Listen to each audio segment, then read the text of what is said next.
Bienvenidos a esta nueva edición de Teatro Crítico. Hoy nos acompaña el filósofo ecuatoriano Fabián Potosí Cachimuel. Él es doctor en filosofía, él es profesor de la Universidad Central del Ecuador, profesor de la Universidad Pontificia Católica del Ecuador y con un doctorado en la Universidad de Granada.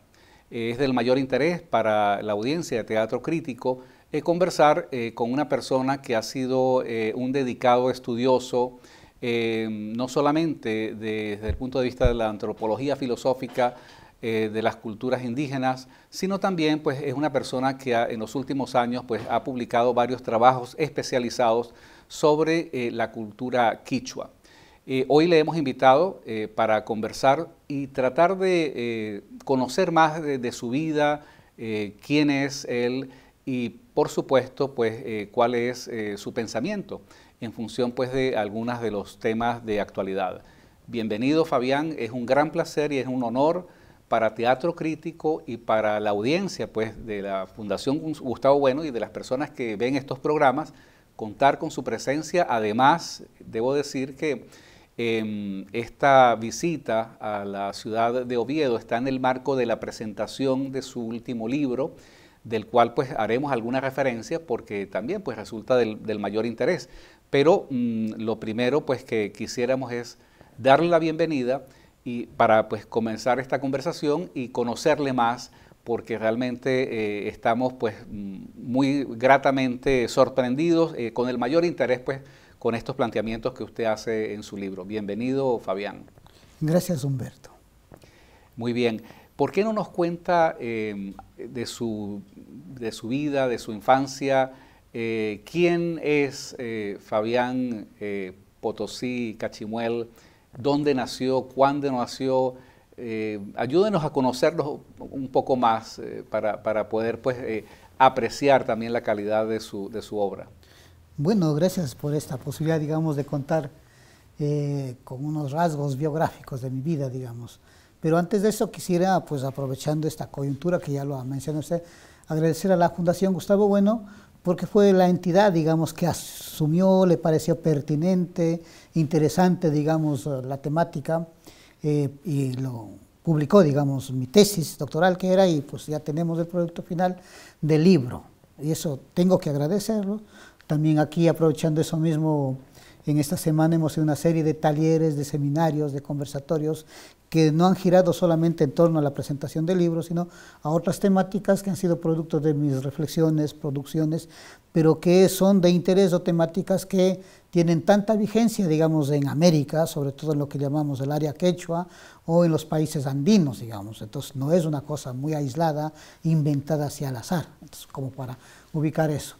Lo que quisiera decir entonces también que a través de, bueno, ya se sabe eso, ¿no? A través de unos rastros, digamos, o señales biográficas, detrás de eso, o eso mismo implica entender una estructura social, cultural, económica, de un país, de un momento histórico. Entonces lo que quiero decir es que mientras yo voy contando algunas cosas de mi vida, de mi biografía, pues lo que está es ahí, digamos, de manifiesto, la vida de muchas personas. Lo que yo pueda contar no es, digamos, exclusivamente lo que me ha pasado solamente a mí, como individuo, como quichua que tuvo que emigrar, sino, pues, digamos, es el drama, es la biografía, es la vida de muchas otras personas, así como para dejarlo entonces.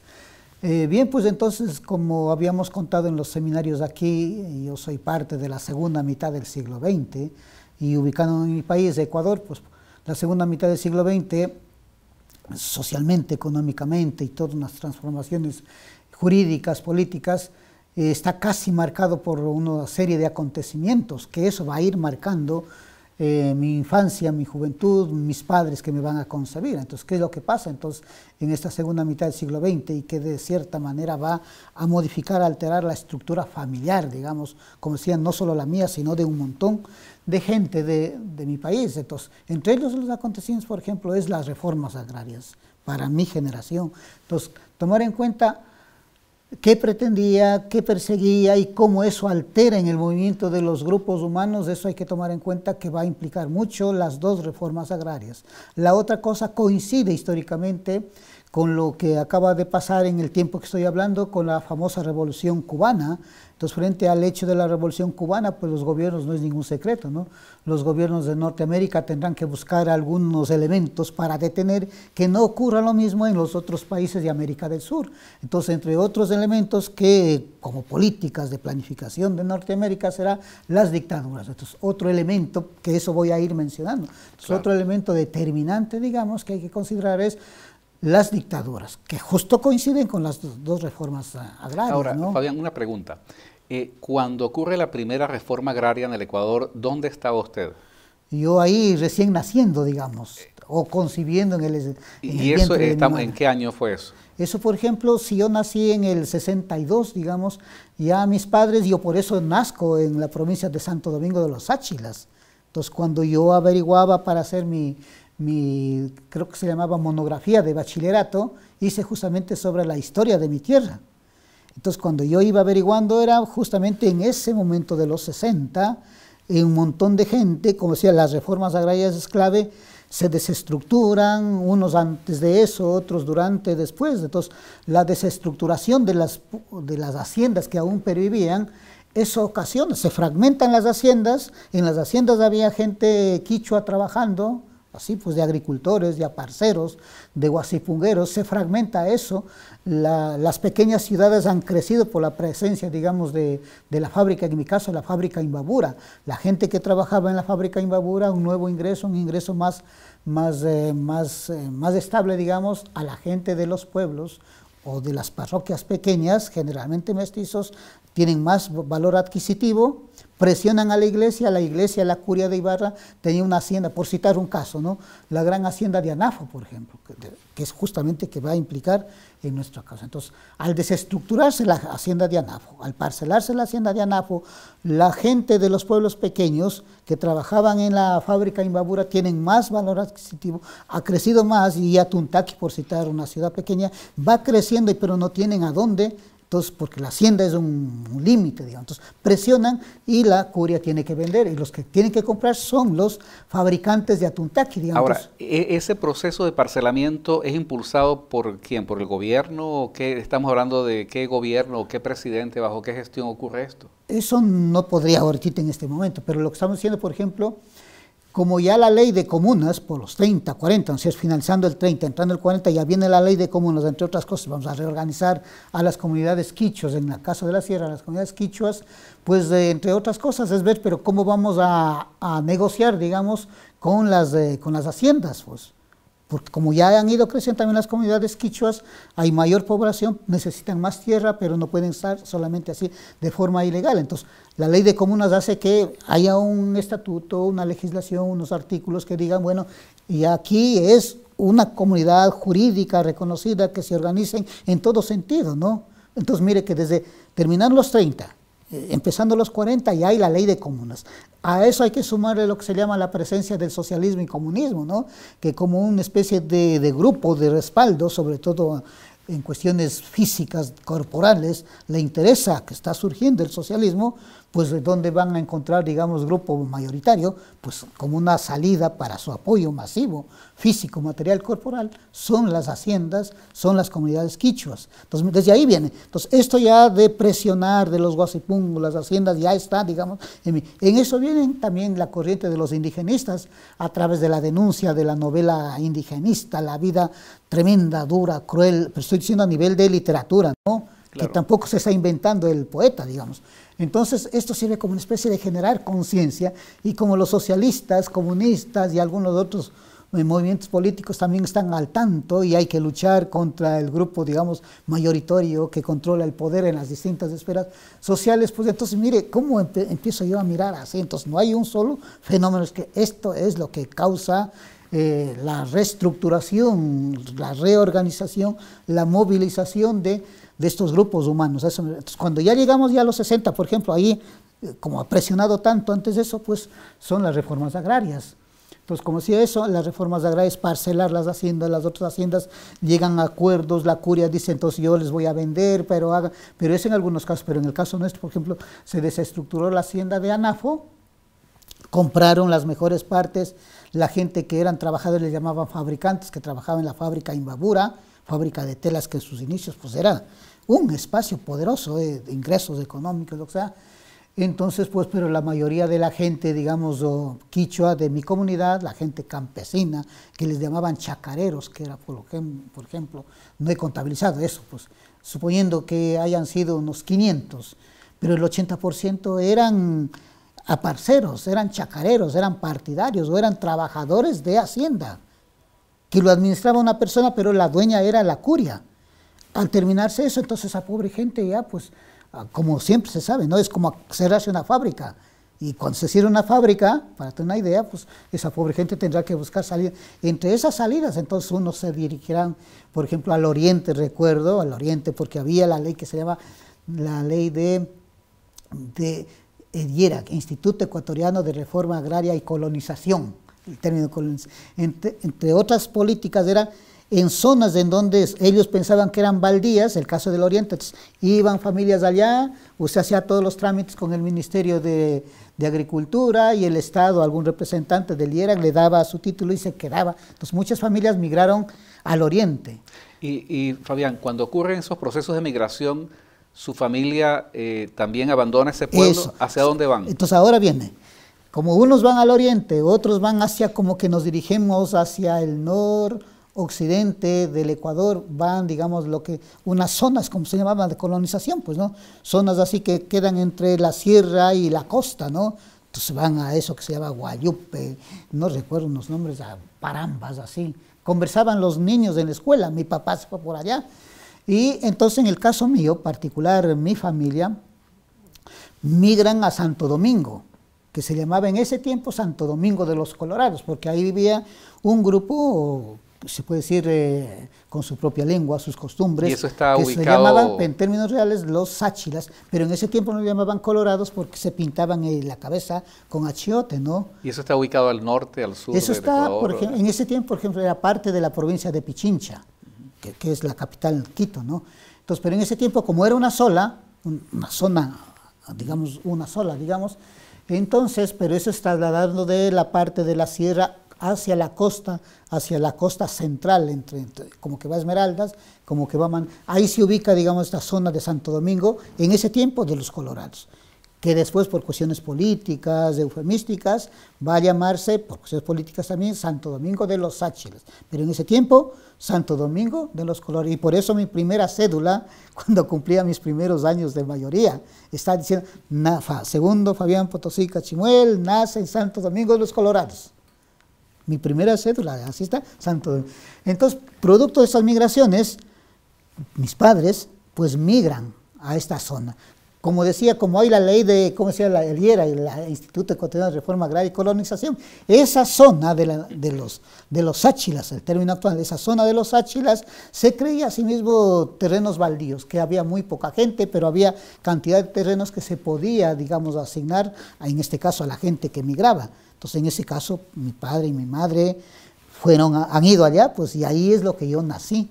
¿Sí? En esa zona, y por supuesto eso ya determinaba dónde iba usted a atender la escuela primaria o el bachillerato, o eso ocurre en otra parte. No, eso ocurre en otra parte. Porque hay otro proceso migratorio. Entonces yo nazco, digamos, ahí estoy, yo que sé, y eso yo ya no recuerdo apenitas así, en Santo Domingo de los Sáchilas, y no se olvide que han migrado. Y ahí, como siempre se sabe, no todos migran, pues alguien va a quedar, la casa materna o paterna va a quedar, algún terrenito va a quedar ahí, pues entonces cuando se van muriendo los padres hay que ir a reclamar las herencias, ¿no? O la vida no ha sido tan agradable o no, digamos, no tiene las salidas que el migrante, ¿no es cierto? Es como cuando vienen acá. Entonces, una vez que van a Santo Domingo, no necesariamente era una tierra buena, fértil para seguir, o si él lo era, pero como quedó la abuela, la mamá ya viejitas, abandonada, pues el sentimiento de responsabilidad, digamos, hace que mi padre presione, digamos, porque mi madre me contaba apenas, recuerdo, que no quería volver, porque aquí ya hemos construido nuestro terreno, nuestra casa, un pequeño negocio, decía que hacían una especie de tejas, ¿no? Entonces hacer la teja era una buena salida, hubiese sido, pero como ya quedó viuda de parte de mi papá, y había que repartir las herencias, y si usted sabe, si no estás al momento de la repartición de las herencias, pierdes todo, ¿no? Entonces, hace que regrese. Entonces nosotros ya regresamos y coincidió ya que casi a punto yo ya de ingresar a la escuela. Entonces eso ya es otro momento, digamos. ¿Y en qué parte ocurre eso? O sea, cuando están, migran, ¿a qué zona migran? ¿Que es donde usted hace su escuela primaria? Pues nosotros regresamos de nuevo, digamos, a la tierra de mis padres, que se llama San Francisco de Natabuela. Entonces, Natabuela es la tierra de mis padres, hasta ahí lo que averiguaba, como decía, cuando recogía los datos para mi monografía de bachillerato, ¿no? Entonces, ya una vez vueltos, digamos, de nuevo a la casa materna, digamos, mis padres, pues obvio, pues yo ya tenía que ir a la escuela. Y un dato que conversaba el otro día con don Gustavo, ¿no? Entonces decía, pero ¿cuál es la diferencia? Porque como se ubicaban ya en la parte central de Natabuela, porque antes de eso nosotros pertenecemos a otro lugar geográfico político que se llama San Antonio de Ibarra. Como si al fracturarse, al parcelarse la hacienda de Anafo, Atuntaqui crece, pero dice, necesitamos parroquias para que respalde la idea de cantón. Y ahora, ¿de dónde nos sacamos unas parroquias? Es simpático este juego, ¿no? Claro. Bueno, entonces, ¿qué? Natabuela ya no pertenece a San Antonio de Ibarra, iba a pertenecer al nuevo cantón Antonio Ante, y eso generó una cantidad de disputas, de conflictos, de separaciones, y cuáles son los límites de la parroquia que pertenece a Tunta, que era simpático. No sabían dónde queda, pues, cómo habrán solucionado los políticos. Dividen una quebrada que se llama Pucahuayco. Entonces, de Pucahuayco hacia, yo que sé, hacia el oeste es de Ibarra, y hacia el este va a ser del nuevo cantón. Es simpático. Pero aquí lo que yo quiero decir es que una vez así configurada la nueva parroquia perteneciendo a Atuntaqui, hay que poner la parte central, pues donde quiera ellos hayan organizado la parte central, entonces eso cobra mayor prestigio, para poder entender lo que voy a decir. Cobra mayor prestigio, entonces la parte central, pues el parque central, la tenencia política, la iglesia no puede faltar, cualquier cosa puede faltar, claro. Pero que falte la iglesia, eso para cualquier civilizado en ese tiempo era imperdonable. Entonces tiene que haber la iglesia, la tenencia política, el parque central, la plaza donde van a disfrutar los chicos ahí, y la escuela. Eso hay que reconocer, o sea, ya estoy hablando terminando los 30, iniciando los 40, escuela de niños, varones, y escuela de niñas. Eso es la parte central. Pero estamos hablando de la escuela, ¿cómo la llaman ustedes? Primaria. Escuela primaria. Y nos puede indicar lo que les enseñaban ahí, en qué idioma le enseñaban, quichua. Entonces vamos a ver aquí. Ajá. Nosotros, como eran grupitos de pueblos o familias quichuas, se van ubicando, en ese tiempo se llamaba caseríos. En ese tiempo se llamaban caseríos pequeñitos. Pero un paréntesis, Fabián, es importante para nosotros entender, cuando usted habla de quichuas, su familia y usted pertenecían a un grupo o a una comunidad indígena específica, o todos eran parte de, se podría decir que todos eran quichuas, para que usted siga explicando lo que estaba... Yo siempre utilizo ya en los últimos años al menos el término quichua en vez de indio o indígena, porque digamos el término popularizado, 99.9% es indígenas o indios. O sea, eso me parece, ya he explicado un montón de veces, el término que corresponde es quichuas, porque la idea de quichua y el concepto de quichua va a diferenciar del sáchila, del aguapí, del shuar, del achuar, ¿sí? Como había dicho, es decir, lo español es distinto del italiano, del portugués, del francés, del inglés, es igual, porque el concepto de quichua es la lengua, es el territorio y es el individuo. Entonces quichua es más que un idioma, pero más claro, que un lenguaje. Sí, el significado de quichua implica un territorio determinado, una historia determinada, un pueblo que habla esa lengua y una lengua que se diferencia de las otras. Y dentro de eso, dentro de lo quichua, ¿hay otros grupos o no? ¿O otros, vamos a decir, grupos indígenas o es...? Claro, en mi área, por ejemplo, éramos solo quichuas. Pero aquí viene otro rasgo, digamos, otra categoría que pues me he dado el lujo, digamos, de revisar documentos desde 1532 hasta la fecha, queda ya de una español e indio, como si así, ¿no? Ya sabemos. Y vamos avanzando, entra indio, mestizo, negro, mulato, cholo, criollo, sambaingo y todo así. Entonces, pues esa es la tragedia de América y el drama, ¿no? Se sigue manteniendo, entonces, entre indios, mestizos, blancos. Pero para evitar eso y referirme a mi gente, digo quichuas. Y no quichuas, Dentro de no quichuas puede estar lo que se concibe en la sociología y en los mismos textos, como el mestizo, el criollo, el mulato, el sambo. Y cuando ya tenga que especificar, diré, pues el mestizo, porque están en los mismos documentos, y que la misma literatura indigenista sacó mucho provecho de eso. Por ejemplo, el caso de Huasipungo dice, el indio, ¿sí? La India Kunshi, por ejemplo. ¿Ya? El mismo literato, poeta indigenista dice, el Chulla Romero y Flores. O hay otros que es, por ejemplo, los cholos, yo que sé, también se llaman los chagras. Entonces son los mismos términos que están en la literatura y justamente estos términos sirven para una especie de clasificación y también es estigmatización de los grupos humanos. Y parece una cosa, digamos, del siglo XX, en los censos también, le dice, ¿usted es mestizo, es blanco o es indio o es indígena? Pues yo siempre, aunque no lo voy a poner, ¿no? Digo, no, ni indígena ni indio, yo soy quichua. Y usted nos explicaba entonces que en esa escuela le enseñaban en qué idioma. Pues como es el pueblo, y en el pueblo generalmente siempre se van ubicando, venía gente de otras partes, pues gente no quichua, digamos, mestizos, como decían blanco, mestizos, recuerdo que decía. O cuando uno tiene cierta confianza, está medio furioso, nuestros padres decían los michitos, los michos, ¿no?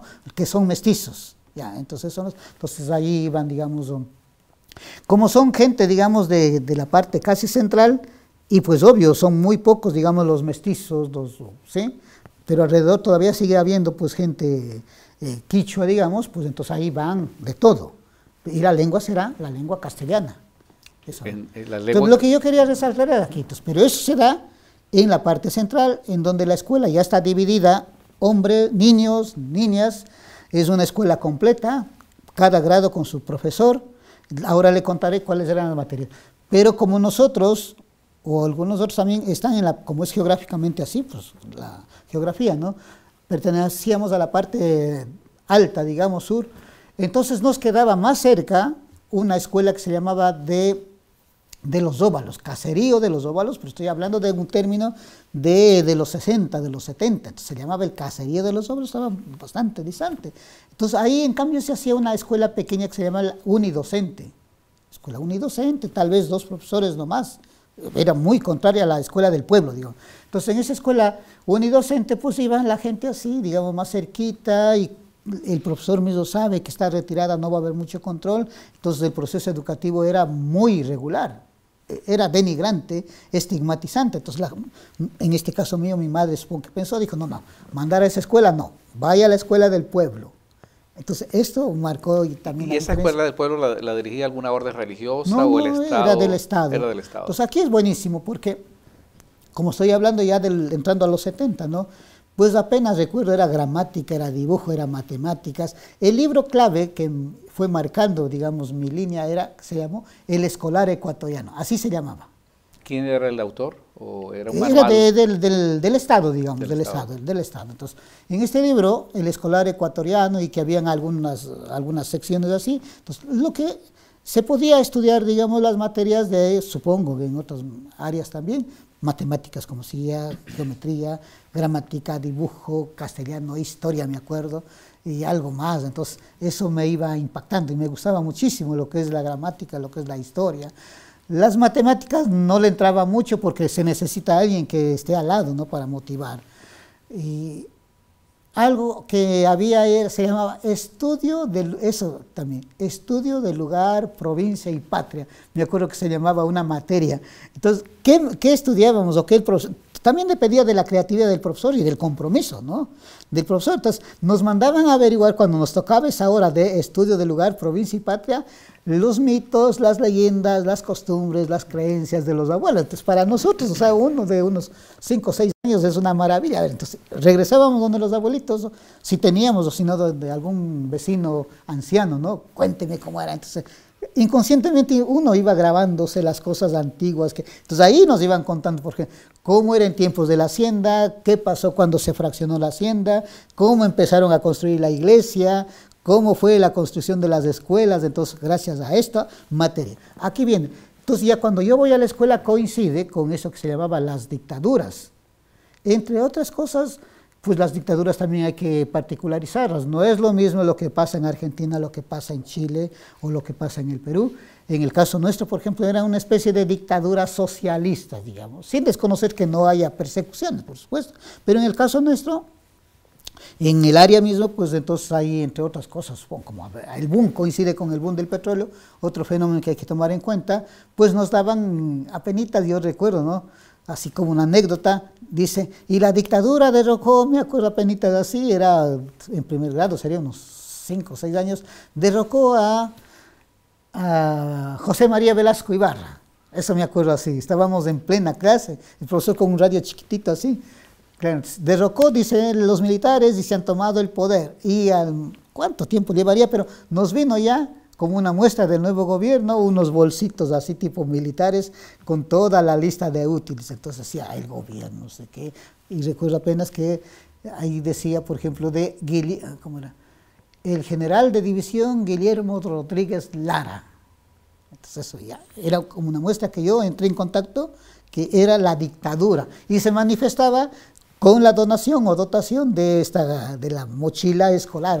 Y aparte de esas donaciones, digamos, de esas mochilas escolares, ¿qué otra percepción, de qué otra manera podía usted percibir que estaba en esa dictadura en ese momento? O sea, que en la cotidianidad, cuando salían a la calle, no sé. Que ese es un buen tema, porque entonces, bueno, uno está de unos 5 o 6 años, poco nada le interesa, ¿no? Uno le interesa comer, regresar a la escuela, hacer los deberes, jugar con los compañeritos y ya, va a la casa y siempre tiene que hacer lo que hacíamos un niño campesino, pues ver si están comidos, hay hierba, agua para los chanchos, los conejos, las gallinas, los cuyes, eso era.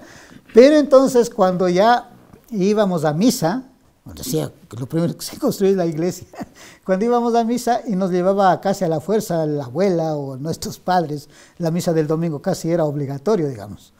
Entonces ahí apenas recuerdo el cura del pueblo decía, los comunistas de esto, los comunistas de esto, los comunistas no sé qué, no sé cuánto, y por eso es que la dictadura se ha impuesto, supongo que así hago memoria, ¿no? Porque el odio, el rencor, aunque uno no entendía, hacia el comunismo y hacia el socialismo estaba presente en el discurso del cura, pero apoyaba con este discurso a la dictadura, porque estaba justificando la presencia de la dictadura, porque era para frenar a los socialistas, a los comunistas. ¿Y cómo explicaba uno, guau, cómo explicaba? Y además era un acuerdo así, como tenía tanto enlace, digamos, porque ahí está la iglesia, ahí está la tesis, ahí está la escuelita. El cura iba a hablar con el director de mi escuela, recuerdo, profesor Enrique Guerra, así se llamaba, ¿no? Entonces el profesor se juntaba, niños, hoy nos vamos a misa, vaya, qué cosa más dictatorial, ¿no? Era buenísimo. Entonces ahí, pero el profesor, eso hay que reconocer, el profesor casi nunca mencionaba esto. El cura en la misa decía, esos comunistas, pero cómo les dibujaba, digamos, lo describía, es simpático, es gracioso, ¿no? Y cuando usted va o sea, nos está hablando esa es la época de la educación primaria. Sí. Ahí transcurren en la misma ciudad, ¿verdad? Sí, paso yo en mi pueblito. Ese pueblo. Sí, parroquia, ¿verdad? Se llamaba. Y luego, cuando va al bachillerato o a la educación, a la fase siguiente, ¿ocurre en el mismo pueblito o tienen que nuevamente emigrar? No, ahí viene otro momento, como entonces ya estamos casi terminando los 70, creo que está entrando en crisis las dictaduras, ¿no? Pues ya no va a haber tanto apoyo, lo que sea, y como decía, no hay haciendas, no hay trabajo, la gente está... Y como decía, justo con las dictaduras también coincide con, ¿cómo se llama?, extraer el petróleo, ¿no? Extraen el petróleo, como política de Estado, supongo así, la dictadura piensa, hay dinero, ¿sí?, vamos a apoyar entonces ¿cómo sería? Pues a los que tienen puestos oficiales del Estado, digamos, entonces, médicos, profesores, cualquier que sea empleado público, no sería. Entonces crean, recuerdo así, la Junta Nacional de la Vivienda y el Banco Nacional de la Vivienda. Lo que llamamos a todos los burócratas, les aumentan o les triplican el sueldo, otras personas empiezan a percibir mucho dinero, pues porque hay el boom del petróleo, justamente se llamaba el boom del petróleo. Entonces, ese fenómeno económico, que viene desde arriba de la dictadura, hace que esta clase burguesa o burócrata de las ciudades, como tienen mucho dinero, van destruyendo, digamos, tumbando ahí las casitas pequeñas y se van elevando porque tienen mucho dinero y les prestan, supongo ahí. Entonces, pero necesita que alguien construya esas casas en las grandes ciudades, Quito, Guayaquil, Riobamba, así, ¿no? Entonces, pero necesitan mano de obra. Yo no sé cómo habrá sido esa manipulación, pero entonces estimulan, motivan que gente campesina, que ya no había haciendas, ¿no es cierto?, salgan del campo a la ciudad, porque en la ciudad hay cantidad de trabajo. Pues obvio, todo el mundo está construyendo casas en la ciudad. Yo recuerdo la fábrica internacional, apenita, ¿de acuerdo? Entonces, mire que coincide, terminando la escuela, este proyecto de la Junta Nacional de la Vivienda, mucho dinero, en las ciudades construyen casas todo el mundo y necesitan mano de obra. Entonces salíamos con las familias enteras, ¿no? Familias enteras, era simpático, bueno, ahora lo entiendo así, con todos los problemas que hay. Entonces, a instalarse a veces familias enteritas en las ciudades, y ahí teníamos entonces trabajo. ¿Y a qué ciudad? A Quito. Como nos entonces queda ustedes cerquita. Se van a Quito. Sí, yo recuerdo abandonan que el pueblo y van a Quito. A los 11 o 12 años ya pues estábamos en Quito. Entonces, ¿no? en Quito es donde usted hace el bachillerato. No, todavía no. Oh, todavía está en la escuela. No, ya terminé la escuela. Hay mucho trabajo, igual que los migrantes ahora de aquí. Hay mucho trabajo que casi no se piensa en ir a estudiar, porque es más conveniente seguir trabajando. Entonces usted trabajó en ese momento. Trabajaba yo con mi padre. Trabajaba hacía? con mi padre ayudando de albañil, de carpintero, de electricista. Es lo que aparezca, es como cualesquiera que sale del campo a la ciudad, pues, ¿no? Y básicamente en viviendas familiares o grandes edificios. ¿o No, qué tipo es que es la fiebre de la construcción, están construyendo casas. Entonces, digamos, se acabó la fase de la albañilería, de alzar paredes, todo eso. Ahora viene la fase de colocar los tubos de agua, pues de agua. Entonces necesita el maestro ahora alguien que ayude a pasarlos. Ya se acabó la fase de las tuberías, necesita el maestro electricista. Entonces, entonces nosotros íbamos cambiando y además ya le cogió la dinámica y le cogió gusto. Y como esa Junta Nacional, como es nacional, está casi en todo el Ecuador. Y uno ya está pues, entrando en la época de la adolescencia, 13, 14. Bueno, Quito ya conoce, no le digo, era una cosa así como una telaraña, una fiebre. Y entramos incluso como un grado de emoción, o sea, yo le veo así como una cosa de emoción.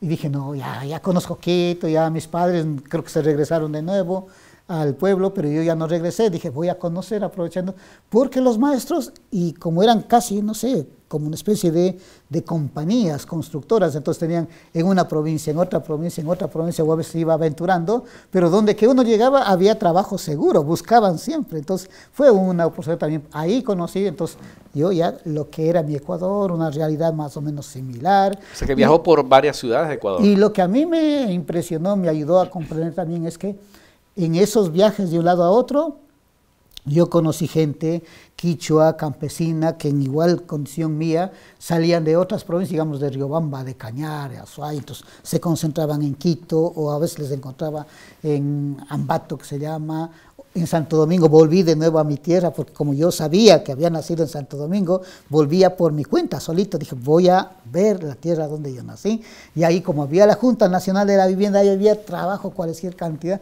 digo, pero ahora ya sí uno iba abriendo un panorama. Entonces, lo que yo recuerdo como algo que va formándole a uno es que este movimiento con trabajo me permitió encontrarme con otros se puede decir quichuas de otras provincias, entonces uno pues ahí va conversando así, entonces yo iba captando esas realidades, aprendiendo.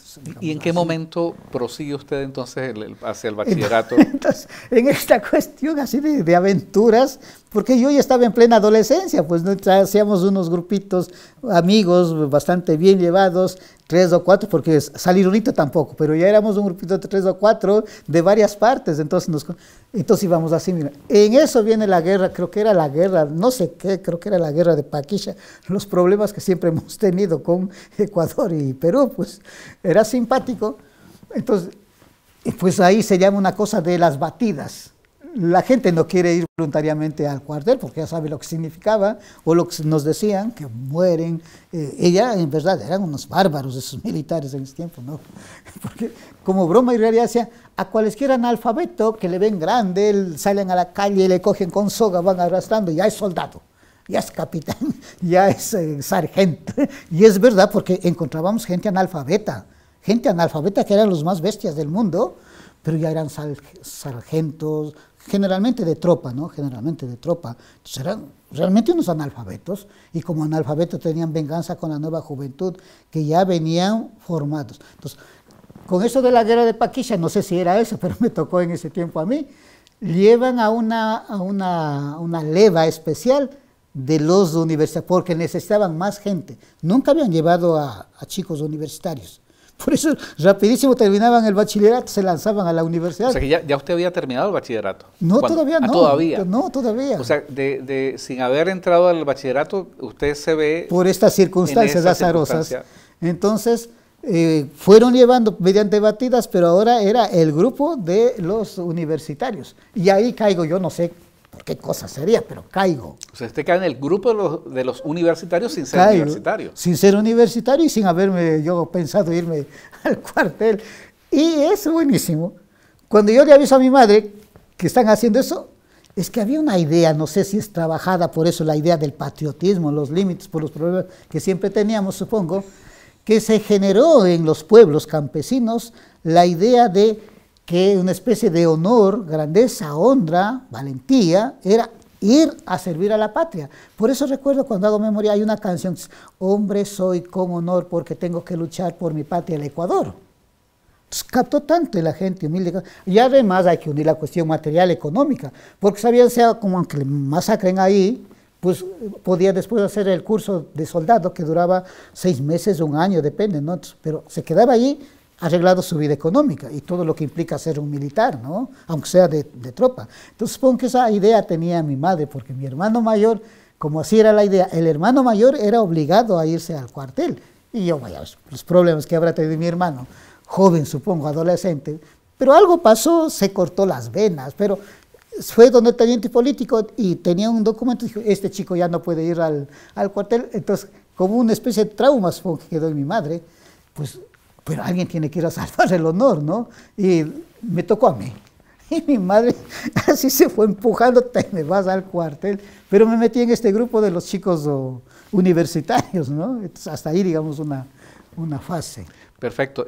Pero entonces, ¿en qué momento, al terminar la guerra esa del Paquisha, usted regresa, continúa haciendo sus cursos en la institución militar? ¿Qué hace Fabián entonces, en ese momento? Como yo fui muy joven, como decía, por accidente caí en ese grupo, ¿no? Todavía no cumplía los años para ir, digamos, reglamentariamente, porque no tenía ni siquiera documentos, porque ahí, recuerdo apenas que se sacaba uno con la cédula de ciudadanía a los 18 años, yo todavía no tenía. Tendría entonces unos 17, recién entrando, lo que sea, pero no tenía ni un documento. Entonces caigo así por azar o por lo que sea. Y como caigo con el grupo de los ¿cómo se llama?, de los universitarios, pues las conversaciones ahí fluían. Y como estamos en el cuartel, pues mi vida común ahí. Sí, y yo conversaba. Entonces me llamó la atención porque los chicos, que eran, como se llama, escuadras, que se llamaban, o de donde dormíamos, y me preguntaba, ¿y tú en qué año estás de universidad? Y todo el mundo, ¿en qué año estás de la universidad? Porque digo, entonces, yo me desenvolvía en las conversaciones de estos chicos universitarios, de cualquier tema, pero entonces aquí viene la explicación, ¿por qué yo podía defenderme o ser muy solvente? Porque yo cuando ya llego a eso, buenísimo, mire, lo duro que puede ser un migrante, pero si uno aprovecha preparándose, en mi caso personal, entonces como yo ya estoy en Quito, muy jovencito, y había en ese tiempo la modalidad de que quiere estar al tanto, había las novelas de Calimán, había de no sé qué, que había esto, había esos, creo que había de selecciones, había una revista Selecciones. La revista Selecciones. Eso, entonces, y había no sé qué, creo que había la National Geographic, no recuerdo, pero había unos puestitos en Quito, ¿no?, en la Alameda y el Ejido. Entonces había una serie de puestitos, uno pagaba, no sé cuánto sería que pagaba, alquilaba la revista, se quedaba ahí y dale leyendo así 2, 3 horas. Entonces yo hacía sábados y domingos, casi, pero así, religiosamente. Entonces mire, 2, 3 años mientras yo estuve en Quito, porque como digo, luego ya fui a 1 año, sería, o 2 años ya a recorrernos, pero en este tiempo que yo estuve en Quito, me iba religiosamente a estos puestos y leía. Me gustaba psicología, me gustaba historia, creo que era la National, y esta revista Selecciones, Readers, creo que era así, no he vuelto a ver. Entonces, supongo que esto pues, al final iba alimentando el conocimiento. Entonces, esto me dio materia prima, digamos, cuando yo ya me encuentro con los universitarios, desenvolverme ¿Y dónde marca? Ya, digamos, casi así, ya un gire.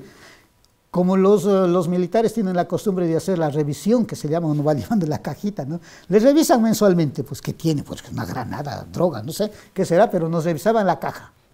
Menos pensado entraba el oficial, arriba las cajas. Entonces, ahí un oficial abrió mi caja y encontró, yo tenía siempre libretitas, como, creo que nos pagaban una especie de sueldito así pequeño apenas, me acuerdo. Yo me compraba libretas, entonces yo iba escribiendo novelas, diarios, acontecimientos, de lo que según el día, ¿no? Entonces, tenía yo un diario y unas temáticas, es que imagínense, abandonado, botado, pero tampoco yo sufría, porque yo veía a mis compañeros que habían sido universitarios, pero siempre en casa. Para mí despegarme ya no era nada, pues ya no me afectaba ahí. Entonces yo supongo que veía eso, escribía, ¿qué habré escrito? No sé.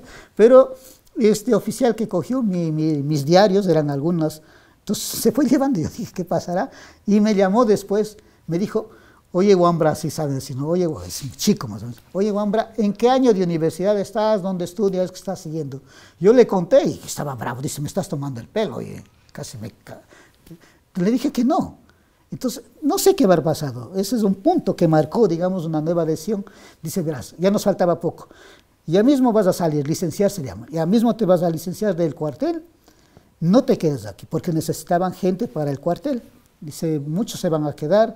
La mayoría tendrá casi seguro aquí su aceptación, tendrá su sueldo, tendrá todo asegurado. Pero mira, mi amigo decía, pero aquí estás muy limitado. Económicamente no te falta nada, pero estarás muy limitado, no podrás decir, no podrás pensar, no podrás... Sí. Si regresas acá, con todo lo que tú tienes aquí, sigue estudiando. Y eso, digamos, marcó un giro. Entonces, cuando ya terminé, ahí sí, de una me fui al colegio, porque en ese tiempo también se estimulaba lo que se llama la educación nocturna, para todos los niveles. Entonces, teníamos escuelas nocturnas, colegios nocturnos, y ahí la universidad también ya dio un giro, también había entonces el periodo nocturno. Entonces, pues nada, regresé ya a mi pueblo, trabajé en lo que aparecía, y pues y corría yo en las noches a estudiar. Entonces, como yo ya sabía, ya tenía una madurez, un conocimiento, para mí era rapidísimo, rapidísimo, rapidísimo, y cumplí lo más rápido posible. ¿Cuántos años era el programa en el instituto en esa época? 5 años. Los 6 años. 6 los 6 años. Entonces, pero como decía que son cosas graciosas que me han pasado, ¿no? En ese tiempo, como el MPD era el movimiento político que casi había acaparado. ¿Qué quiere decir MPD? MPD quiere decir Movimiento Popular Democrático. Partido político, sí, un partido político, sí. De izquierda, derecha. No estarían en las primeras cabezas, porque la máxima cabeza de la izquierda democrática, creo que era Rodrigo Borja, él después de tantos intentos logró, pero antes de eso había, pero en otros espacios, digamos, el MPD cubría mucho, y entre ellos era, por ejemplo, lo que se llama la UNE, era Unión Nacional de Educadores, algo así, y en todos los espacios de educación estaba el MPD, aunque en los otros no haya tenido, digamos, pero al final es un juego, ¿no? Entonces, una vez estando ahí, los del MPD como estrategia política, pues que siempre están ocasionando paros y paros y paros, y el resto de los espacios políticos tampoco pueden dejar así, les pararon ahí, y ese paro, apenas recuerdo así, llevaría casi más de un año, o si no es un año, ¿no? Entonces, frente a esta realidad, yo recuerdo que las universidades llegan a un acuerdo con los colegios, porque si no, no iban a tener chicos para la universidad, obvio.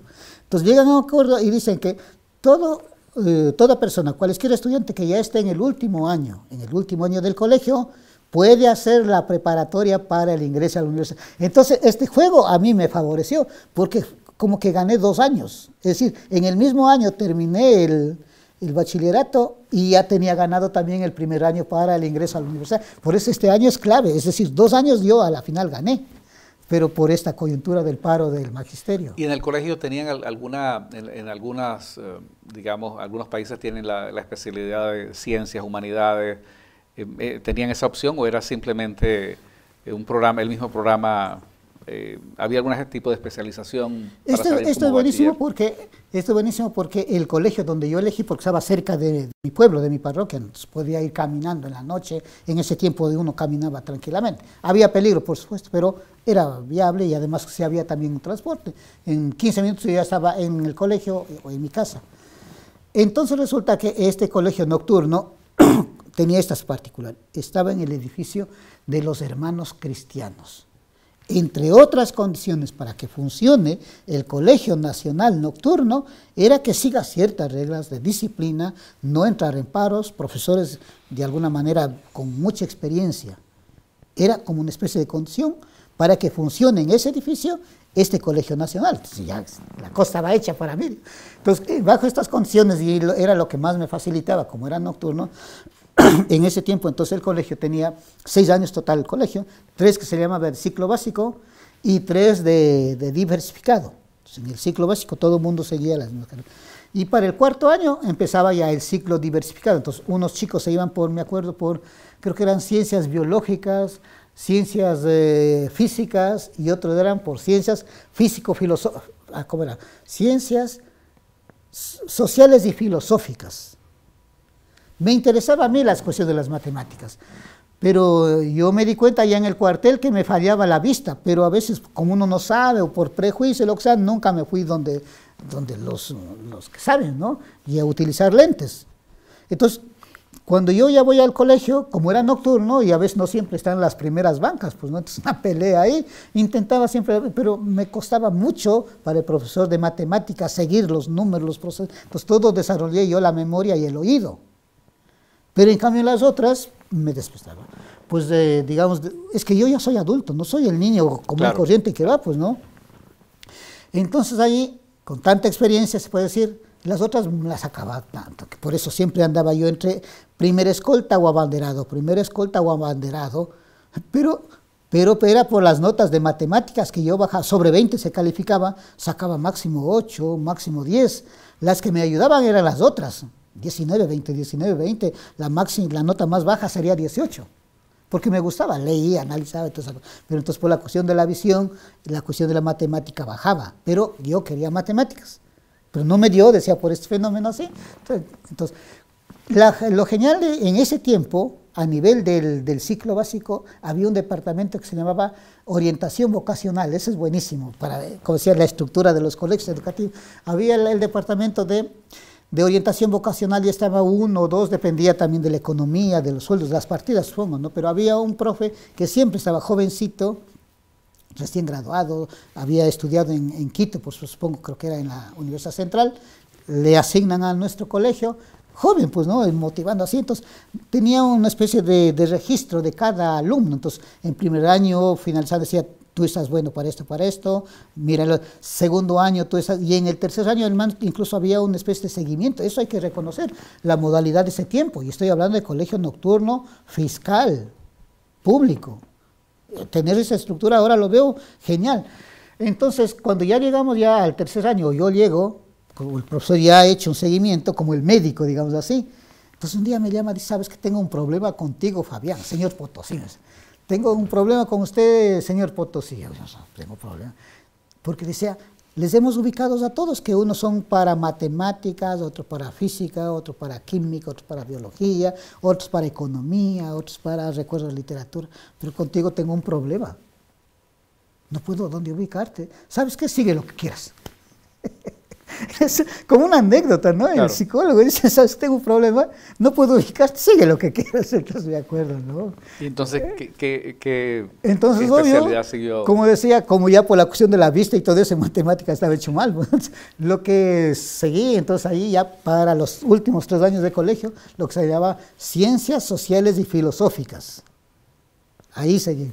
Y coincidió, creo que había una serie así de emigrantes, de profesores chilenos, así como una especie de anécdota. Había profesores chilenos, creo que eran eso por los socialistas, eran perseguidos. No vaya a ver por qué sería.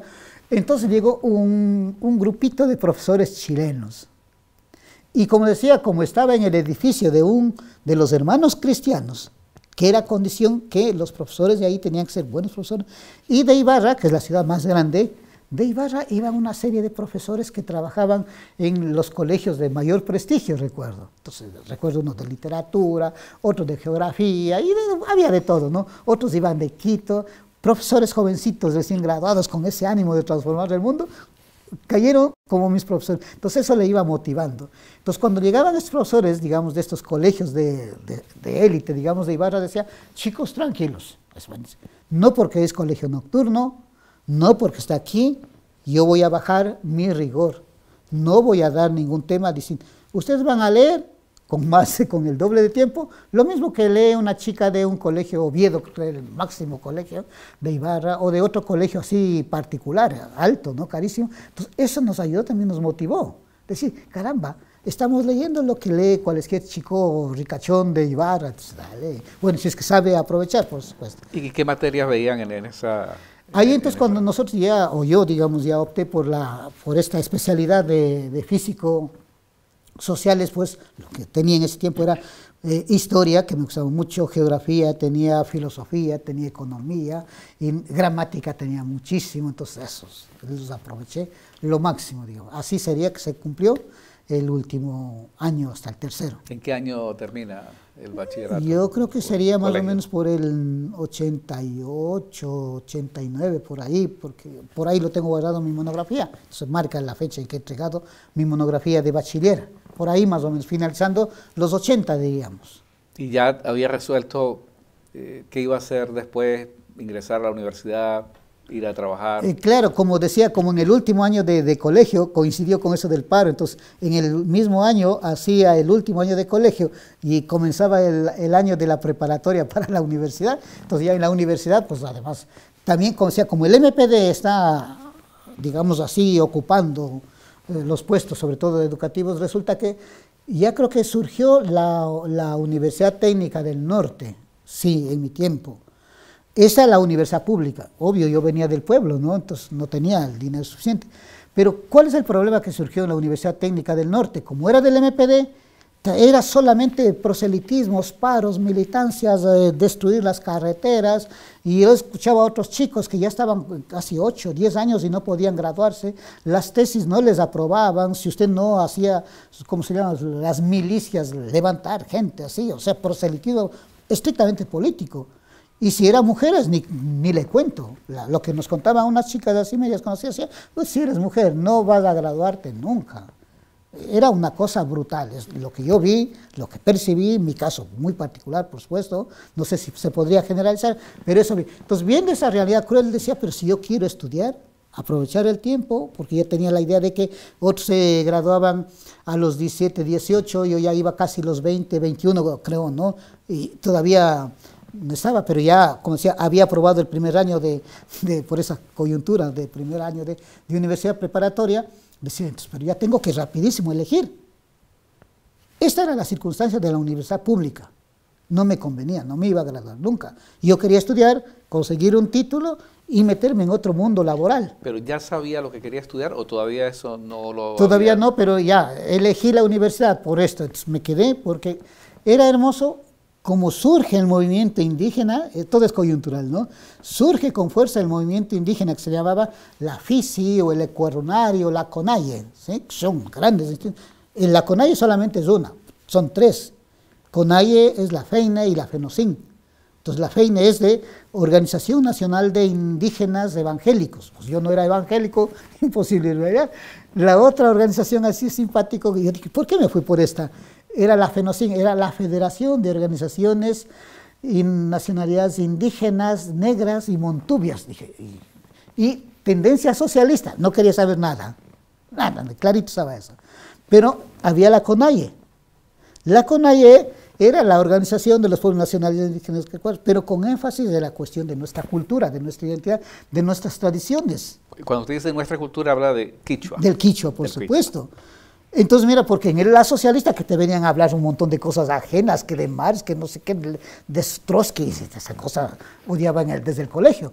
Pero si esta CONAIE, además estaba nuestra gente, chicos, conocidos, compañeros, obvio te vas por ahí, ¿no? Siguiendo. Entonces, por lo tanto, como surge coyunturalmente la fuerza del movimiento indígena, y entre otras cosas, el Estado no se va a quedar tampoco atrás, abre una serie de materias que se llamaba, no recuerdo ahí, pero era sobre lingüística quichua. Como es coyuntural, se aplica también y se desarrolla lo que se llama la educación intercultural. Se acaba de crear, necesitas profesores. Entonces las organizaciones empiezan a bombardear, chicos, aquí van a tener ciertas ayudas, se acaban de graduar, vienen, aquí está el trabajo. Bueno, aunque nunca se cumplió así, pero por lo menos como es un discurso político hay que entender. Digo, no, ahí está el trabajo asegurado. Me meto yo por la carrera de lingüística quichua. Lingüística quichua no es solamente lingüística quichua, pues unos 2 años tienes todita la materia que cualquier otro chico estudia en lingüística, y en los 2 últimos años le pones énfasis en ya estudiando, se puede decir así, didáctica y metodológicamente lo que es la cuestión del quichua. Ahí si vienes la historia, la esa cosa. Entonces nada, pues. Y funcionaba en Otavalo el primer año. Pero como la Católica ya había estado construyendo la sede en Ibarra, yo recuerdo Victoria, que se llama esa urbanización, y crea unos edificios que era un lujo en ese tiempo, ¿no? Y dice, no, aquí la Católica no va a tener regadito aquí, discúlpenme, pero todas las escuelas van a funcionar, eso también me ayudó a mí, todas van a funcionar en Ibarra. ¡Guau, qué genial ir a Ibarra, a la Católica!, ¿no? Pero el problema era que era pagado, pues aquí viene la cosa. Pero yo ya había elegido entonces la carrera. Coyunturalmente tenemos la organización indígena en sus mejores años. Se crea educación bilingüe, una institución ya jurídicamente por el SAR reconocido, necesitas profesores. Y te están diciendo que si tú terminas ahí ya tienes tu trabajo. Entonces vaya, si todo chico estudia... Pero había que pagar. Pero ya en la universidad, por supuesto, en la universidad. Pero sabiendo que, y justo como es una manipulación así, pero es la Universidad Católica que va a formar profesores quichuas o los que quieran saber el quichua para ir a trabajar ahí. Entonces no íbamos solamente quichuas, porque tú sabes que en las comunidades hay quichuas y no quichuas, pero todo el mundo quiere trabajar. Entonces eso era buenísimo. Entonces, como ya pasa todo y se concentra en Ibarra, entonces ahí tenías no sé qué, un montón de escuelas y uno intercambia y conoce. Y es una maravilla si lo miras, sí, la posibilidad de intercambios. Terminé entonces ya los 4, creo que eran así los 4 años ya, y entonces ahora ya estoy en la universidad. Estoy en lingüística quichua. Ya, lingüística quichua. Y resulta que sería el 3er o el 4 año, siempre ha habido esos paros y coinciden y los institutos hacen acuerdos para que en el mismo año hagas dos cosas simultáneamente. Entonces resulta que en el último año yo ya quería graduarme y conseguir trabajo, pues obvio, ¿no? Entonces ya preparé con anticipación el esquema de mi tesis de licenciatura.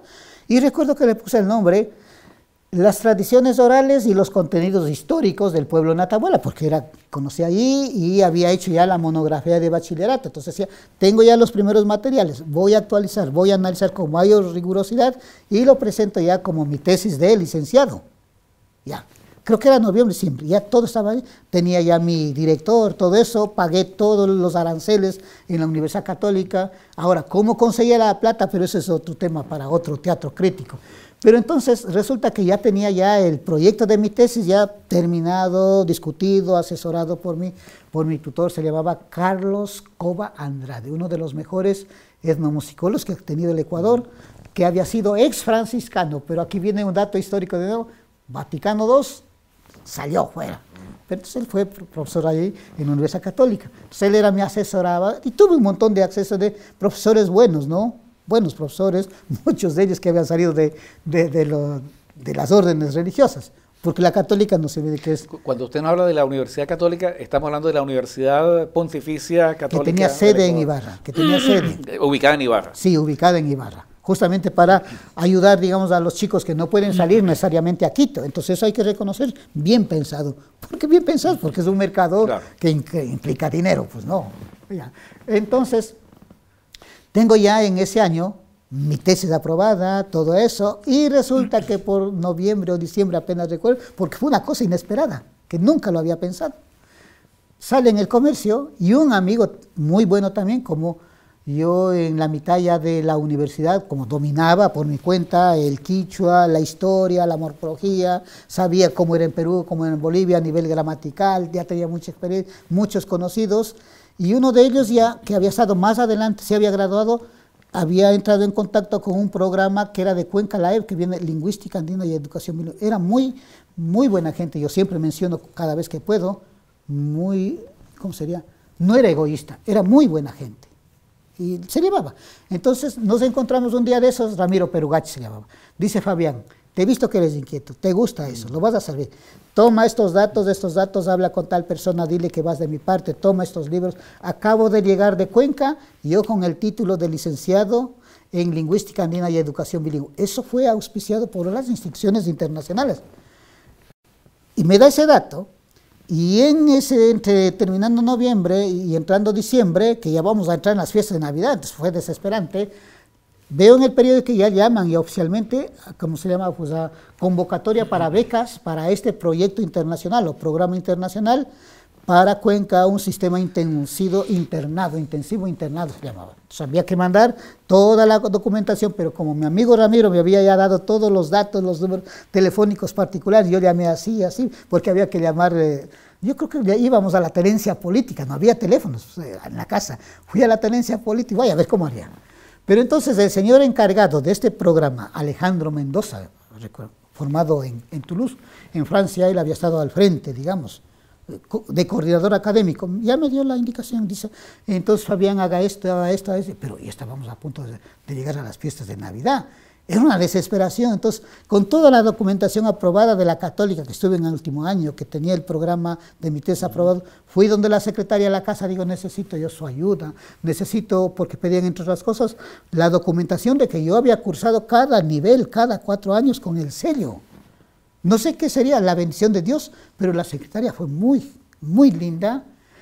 En sus vacaciones se fue a la oficina, bajó toda mi documentación, fui donde el director, Carlos Cova, me dio todas las cartas de recomendación. Toma, chico, presenta. Pues nada, cuando llegó el día que había que viajar de Ibarra a Cuenca, pues por primera vez a viajar a Cuenca y presenté y resulté, digamos, favorecido con esa beca. Entonces hasta ahí otra fase de mi vida. Esa es la beca para para presentar la tesis de la licenciatura. Ya, entonces, entre otras condiciones para presentarse a esta convocatoria, este proyecto, digamos, único y especial, considera que mínimo ya haya terminado el último año del colegio, de la Universidad Común y Corriente. Que ya usted había terminado. Que ya tenga por lo menos siquiera ya hecho el esquema de la tesis, porque la cuestión era que tengas una licenciatura previa. Esa era la condición. Como un caso extremo, por presión del movimiento indígena, porque era el que daba la fuerza, el respaldo material, ¿no? Porque estaban preparando gente para apoyar el sistema de educación bilingüe. Entonces, tenía mucha fuerza, presión ahí, el Departamento de Educación de los movimientos indígenas. Como decía, son los 3, ¿no? Eso es buenísimo. En estos grandes acontecimientos, los 3 han estado apoyando. Entonces, entre otras cosas, pero usted tiene que ver que nosotros, los quichuas, los campesinos, a edades muy avanzadas, hemos entrado recién pues, a la universidad. Nosotros no somos como la mayoría de los chicos mestizos de las ciudades, que usted termina la universidad a los 22 años, el bachillerato a los 18, no, somos un grupo totalmente diferente por las cuestiones económicas, sociales que le he contado. Entonces, claro, esto hizo que entonces, como mínimo que se dio, este programa era que hayas terminado el 4º año de universidad y que tengas ya el plan de tu tesis ya, por lo menos ya aprobada, digamos, por él. Entonces, como yo ya tenía todo eso. ¿Y cómo se define políticamente, Fabián, en esa transición, en ese proceso? Bueno, en los años esos de la universidad, ¿tiene alguna afiliación política o alguna simpatía ideológica o algún tipo de influencia que valga la pena comentar? Como había dicho, entonces yo ya para entrar a la universidad, ¿no es cierto?, decía, ¿qué carrera voy a seguir? Perdón. El hecho de que yo haya elegido entonces esta carrera de lingüística quichua, pues ya marqué, como que yo ya empecé a llegar más, a enterarme más con la CONAIE. Políticamente la CONAIE, entonces, es la Confederación de Nacionalidades y Pueblos Indígenas del Ecuador, entre otras cosas que busca es de tierra, cultura y libertad, lengua, cultura y libertad, todas esas cosas. Entonces, uno empieza ya a militar. Y la CONAIE con el tiempo formó su propio movimiento político que se llama Pachacuti, ¿no? Pachacuti Nuevo País. Entonces uno para estar ahí no solamente pide el certificado de apoyo del dirigente, uno empieza y a mí me gustaba. Me gustaba, entonces empecé a militar, se puede decir ahí, con el ideal, con lo que se pensaba lograr, apoyando en las marchas, había que apoyar, por supuesto. Claro, claro. había los cursos que se hacía para formar a los nuevos jóvenes.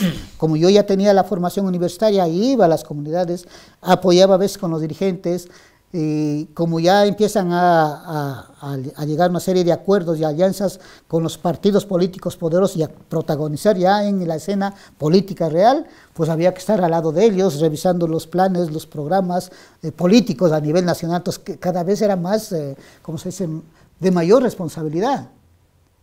No estaría yo como, porque eso no era mi finalidad, figurar como el máximo dirigente, pero apoyar sí. Entonces yo apoyaba en el área de educación, en el área de historia, en el área de cultura, y que sacamos incluso un folleto, y ahí está mi nombre. En este sentido, digamos, yo militaba con la CONAIE, que en los últimos tiempos digan terroristas, pero eso no es claro. Pero lo nuestro, desde mi perspectiva, era creer en un proyecto, creer en un espacio único, que esos temas no solamente conviene a la sociedad quichua, sino son temas que como ecuatorianos debemos conocerlos, por lo menos mínimamente todos. Claro. Y Fabián, ¿cómo desde la perspectiva de esa organización a la cual usted digamos, participa, no me identifico yo, con la que usted se identifica, que no con la pretensión de ser un líder, sino que usted quería cooperar, ¿había algún tipo de discusión sobre estas nuevas ideologías indigenistas que se han puesto de moda? ¿Tenía usted alguna, digamos, alguna idea, alguna posición? ¿Cómo evalúa usted esas ideologías indigenistas pues, que se han puesto de moda en los últimos años? Entonces, digamos, para vincular, el hecho de yo identificarme con la CONAIE de ninguna manera quiere decir que no estoy en contacto ni apoyando las iniciativas de las dos otras organizaciones. El hecho de que sean evangélicos, pero como yo ya tenía el bagaje histórico, sabía que seas evangélico, o seas cristiano, o seas socialista, a la final todos los acuerdos, las políticas que se toman arriba, a la final termina afectando por igual. Entonces, por lo tanto, yo siempre en lo que era de mi campo, no educar, la cuestión de la lengua, de la filosofía, ya le iba dando yo algunas ideas por ahí, cómo trabajar la cuestión de la religiosidad, la importancia, digamos, de educar a las nuevas generaciones y ser más rigurosos, pues apoyaba yo. Pues, además, como son colegas y compañeros también, pues la FENOCIN, que es socialista, digamos, iba yo siempre algunas veces, incluso ellos mismos también me apoyaban con algunos certificados, y yo apoyaba con unas charlas, con unas conferencias. Los míos de la FEINE, de los evangélicos, coincidía que a veces incluso eran alumnas mías, entonces las chicas me invitaban y pues obvio, algunos eran compañeros, digamos, entonces siempre eso mismo, no es que yo soy de la CONAIE y estoy desatendiendo, porque al final lo que estamos luchando es que el Estado en sus políticas que tome considere las demandas de los pueblos, en este caso los pueblos quichuas. Eso era, digamos, clarito tener. Entonces, en este caso, digamos, hasta cuando yo estuve de una manera así muy frecuente, todavía estoy soltero, pero ya soy profesor también. ¿Esto está ocurriendo en Cuenca? No, yo ya estoy en Quito, en Quito yo ya he regresado, ya soy casi ya más estable. Por finalizando en 1999, ya en el 2000 ya estoy más fijo. En eso por muchas cosas, mucha gente que ha intervenido, tengo que reconocer, ayuda, ¿no? Entonces ya logré ingresar a la universidad, a Católica, después la Salesiana, y después mediante concurso de merecimientos en la Central a tiempo completo. Entonces eso también me da más tranquilidad, y más seguridad económica, digamos, que nada es seguro, más ¿no? estabilidad. Más estabilidad, pero no pierdo, digamos. Entonces, en este de no perder, durante los 2000, porque hemos pasado el quinto centenario hasta el 2008, 2010, digamos, hasta ahí yo apoyo con mucha frecuencia. ¿Por qué también aproveché apoyando con más frecuencia? Porque en esas coyunturas va apareciendo de parte de las organizaciones, pero la que está, digamos, al frente, como más responsable es la CONAIE, es la creación de la Mauta Iguasi, que es la Universidad Intercultural de los Pueblos Indígenas y Nacionalidades del Ecuador.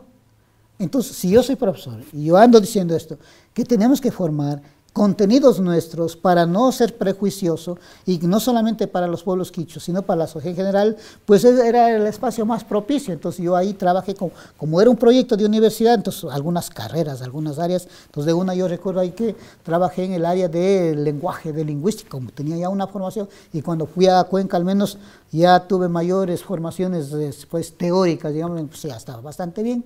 Ya iba perfilándome yo por el área de filosofía, a veces por mi cuenta, autodidacta, porque todavía no entro yo a la maestría de filosofía, eso va a ser después. Entonces ya voy configurando por ahí. Entonces, en estas áreas yo iba apoyando en este proyecto ya de creación de la Universidad de las Nacionalidades. Entonces, digamos, ahí fue un espacio que yo creí conveniente, pero como esto también tiene que ver con los momentos y coyunturas políticas, vino un gobierno de turno y eso quedó ahí a veces por la inhabilidad, por, no sé, por la impericia o las cosas muy personales de los dirigentes, eso ya no lo puedo saber, pero ahí quedó, digamos, censurado hasta que termine ese gobierno. Terminó ese gobierno y otra vez, pero ahí ya habían entrado otros, ya casi más de 10 años, ¿no? Pues, tantas cosas pasan. Yo también ya tenía otras necesidades. Entonces, pero después de eso, en los nuevos gobiernos ya se reconoce la universidad. Entonces, lo que hay que reconocer es que ahora esta Universidad de Amauta Huasi ya es universidad pública, tiene financiamiento del Estado, tiene sus propias carreras, digamos, y está al servicio de la sociedad en general. Pero ya muy poco voy. Pero lo que yo digo es, me parece genial que ya se tenga este proyecto materializado y que el Estado se haya encargado. Además, no es capricho de los indígenas, porque la misma Constitución dice, el Estado ecuatoriano, creo que se llama, generará o se encargará de desarrollar, de apoyar todo el sistema de educación bilingüe.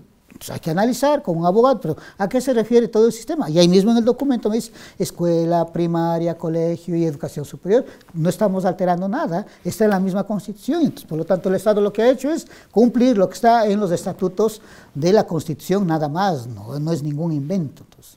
No, y además, claro, eso pues le permitía a usted vincular una actividad, vamos a decir, de tipo social con la parte académica.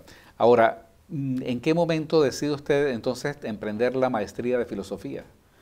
Ya, entonces eso es buenísimo porque como ya están apareciendo estas instancias de universidad, y ya tenemos el movimiento plurinacional Pachacuti, no estoy haciendo propaganda, simplemente estoy analizando así, ¿no? Las organizaciones se han fortalecido y en determinados momentos una aparece junto al gobierno de turno, otras se repliegan, lo que se llama la cuestión política, ¿no?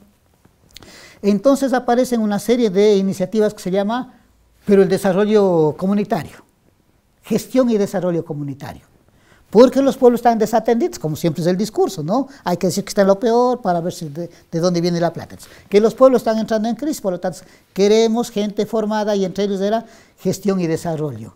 Que no hay quien les entienda estas prácticas de estos pueblos quichuas, necesitamos gente que se forme. Entonces, en esa demanda social, sea creada, inventada, imagina lo que sea, aparecen las universidades creando carreras a nivel de pregrado.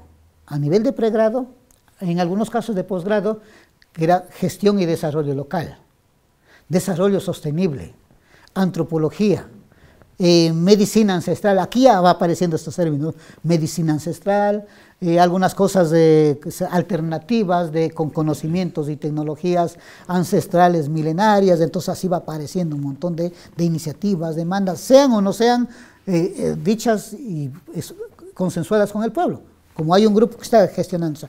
Bueno, así pasa, pero en las universidades van apareciendo estos espacios, digamos, de oferta. Entonces yo voy viendo que no hay otra opción, pues obvio, si eso le ofrece la sociedad y la institución, ¿qué más pueden hacer? Entonces una cantidad de chicos quichuas, siempre hablo de los quichuas, ¿no? Porque la Amazonía es un mundo que hay que conocerlo, y hablar sin conocer no me parece pertinente, pues hablo de los quichuas que conozco. Entonces yo empiezo a hacer un seguimiento, veo las materias, veo las nóminas, participo en esos proyectos yo mismo, la gente que está al frente me invita a dar una serie de seminarios, encuentro que la iglesia también está preocupada formando en el campo de la religión indígena, no quiere perder terreno, es buenísimo esto, pues me están invitando todo el mundo. Entonces yo ya voy viendo a los chicos de una cantidad de demanda, entonces digo, pero estos chicos ¿a dónde van más? Pues obvio, no hay más. Entonces, un buen número de quichuas serranos del Ecuador se lanzan por antropología. Otro grupo de quichuas se lanzan por la cuestión de gestión y desarrollo. Como decía, la cuestión de educación bilingüe es clave.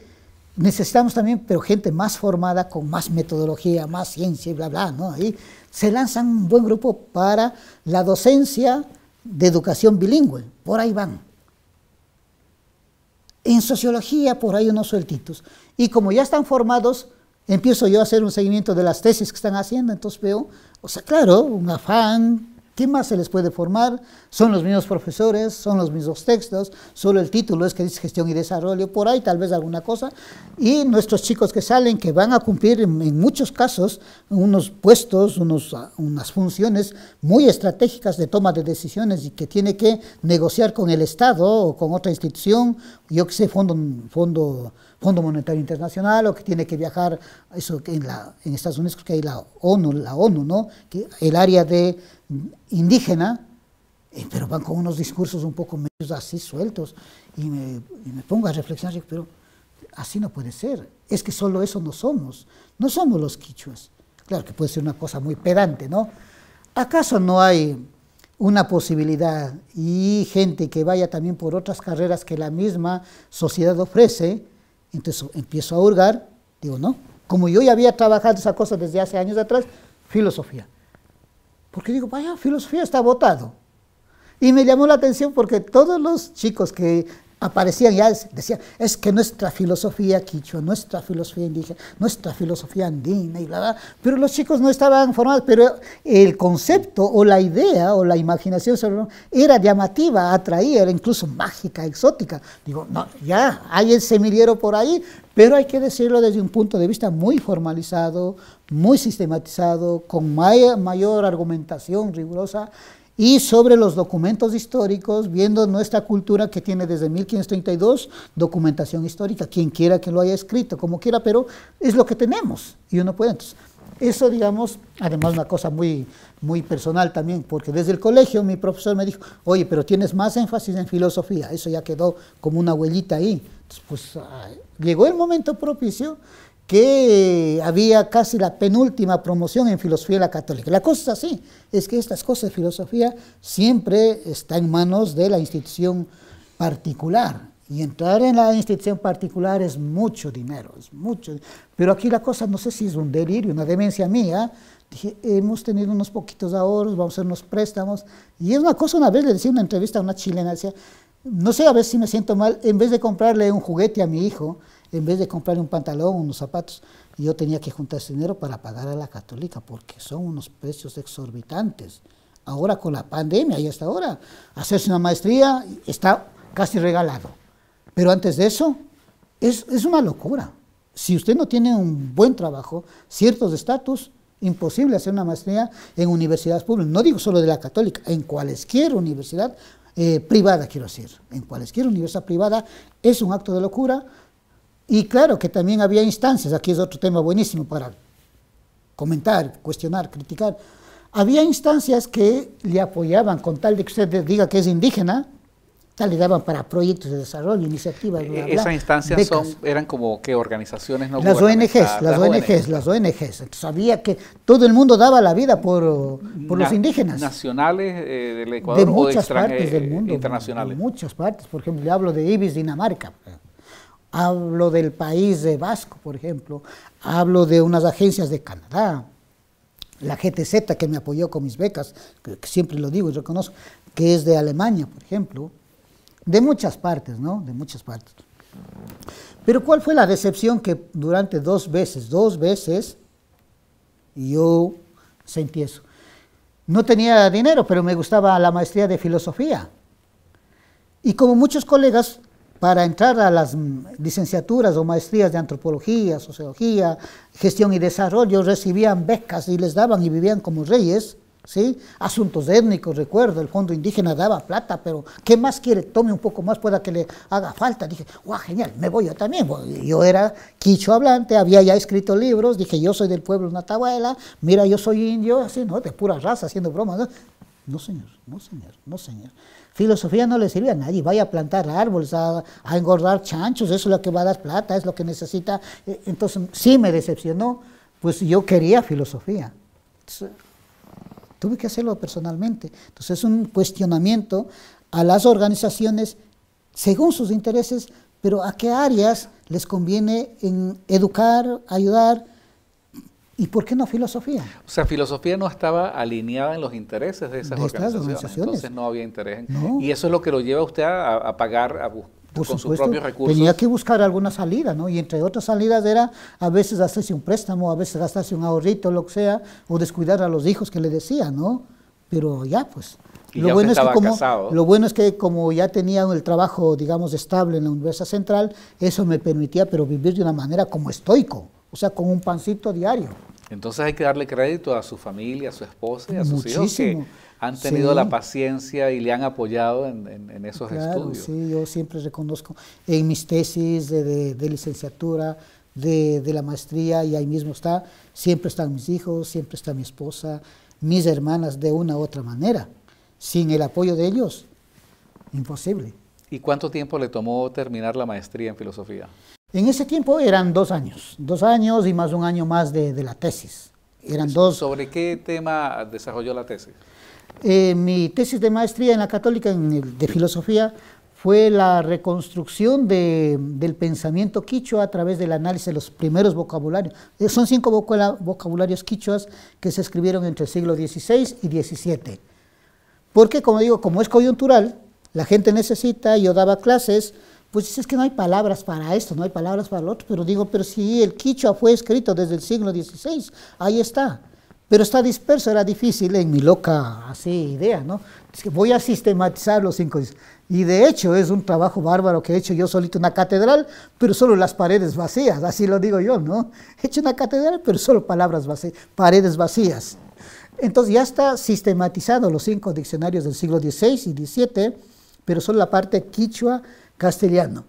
Como los curas en ese tiempo escribían quichua-castellano, castellano-quichua. Entonces la segunda parte falta ir comprobando y entrando. Con la tecnología que he hablado con don Gustavo es buenísimo recuperar, porque me puse a contabilizar en aquel año que hacía yo mi tesis sobre la reconstrucción del vocabulario y el pensamiento quichua, de lo que contabilicé son, juntando los 5 diccionarios, 68.000 términos quichuas, y comparando con el de Covarrubias, que es el castellano, la primera gramática del castellano, el Covarrubias no le llega ni a la 4ª parte. Por eso los mismos cronistas dicen, pero es una lengua abundante, copiosa, ornamental, que solamente los términos metafísicos, como teológicos, lo único que le falta es eso, pero el resto, copiosa, abundante, elegante, retórica. Wow. ¿Y en qué año presenta la tesis? Yo creo que la tesis lo presenté en el 2008, creo. Sí, en el 2008. Ahora, una vez que presenta la tesis, ¿ya usted está considerando profundizar en esos estudios del quichua y entonces avanzar a sus estudios de doctorado? Claro. Pues, como decía, como es coyuntural, ya ha entrado en escena un nuevo gobierno y entre otras políticas es que los profesores de la Universidad Ecuatoriana, públicas por supuesto, ¿no?, y también exigía las particulares, bueno, pero como tienen sus propias políticas. Pero nos quedamos en la universidad pública, a la que yo me pertenezco. Entonces, la universidad pública, por ejemplo, como es política de Estado, es buenísimo también y criticar al sistema. Antes de esta política había becas, había ayudas, pero como la convocatoria, los oficios, las invitaciones, llega al departamento administrativo y solo entre ellos, en los administrativos, nomás dice, oye, tú vete por acá, vete por allá, nunca se sabía. Y de pronto escuchábamos que había venido a estudiar acá en Europa, pero no estaba al alcance de todos. Pero ahora cambian las cosas, como es política pública, las universidades públicamente convocan, presentan lo que sea, cumplen los requisitos y según sus posibilidades va por acá, va por allá. Entonces eso yo entré en ese momento coyuntural, pues y así fue perfilando, digamos, aprovechando el momento político coyuntural para hacer mi doctorado.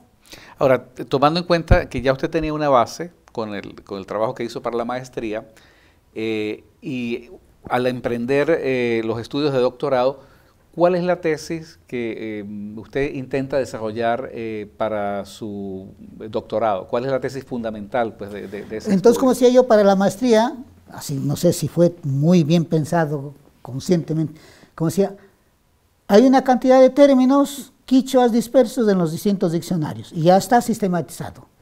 Todo el mundo en el movimiento indígena, en el área quichua, antropólogos, sociólogos, están hablando del pensamiento, los saberes, no sé qué, no sé cuánto.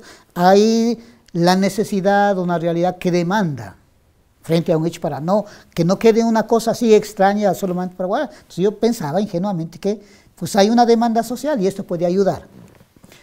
Entonces, como decía, como todo el mundo está hablando ya de cosmovisiones indígenas, de filosofía andina, de saberes ancestrales, pero lo están haciendo con palabras así medias extrañas, raras, o tal vez de lo que le preguntó al abuelo, pero con esa idea del abuelo están queriendo esencializar que así era 500 años atrás.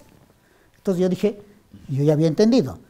Si el pensamiento se manifiesta a través del lenguaje, y yo quiero trabajar una línea de pensamiento de este pueblo, me puedo apoyar en estas 60.000 palabras que yo he acabado de sistematizar, digamos, entonces lo voy a hacer para el doctorado. Esa fue, digamos, la idea. Entonces, por lo tanto, ya iba pensando para el doctorado, hacer entonces el pensamiento quichua en este campo, basado sobre este corpus vocabular, que no me he inventado.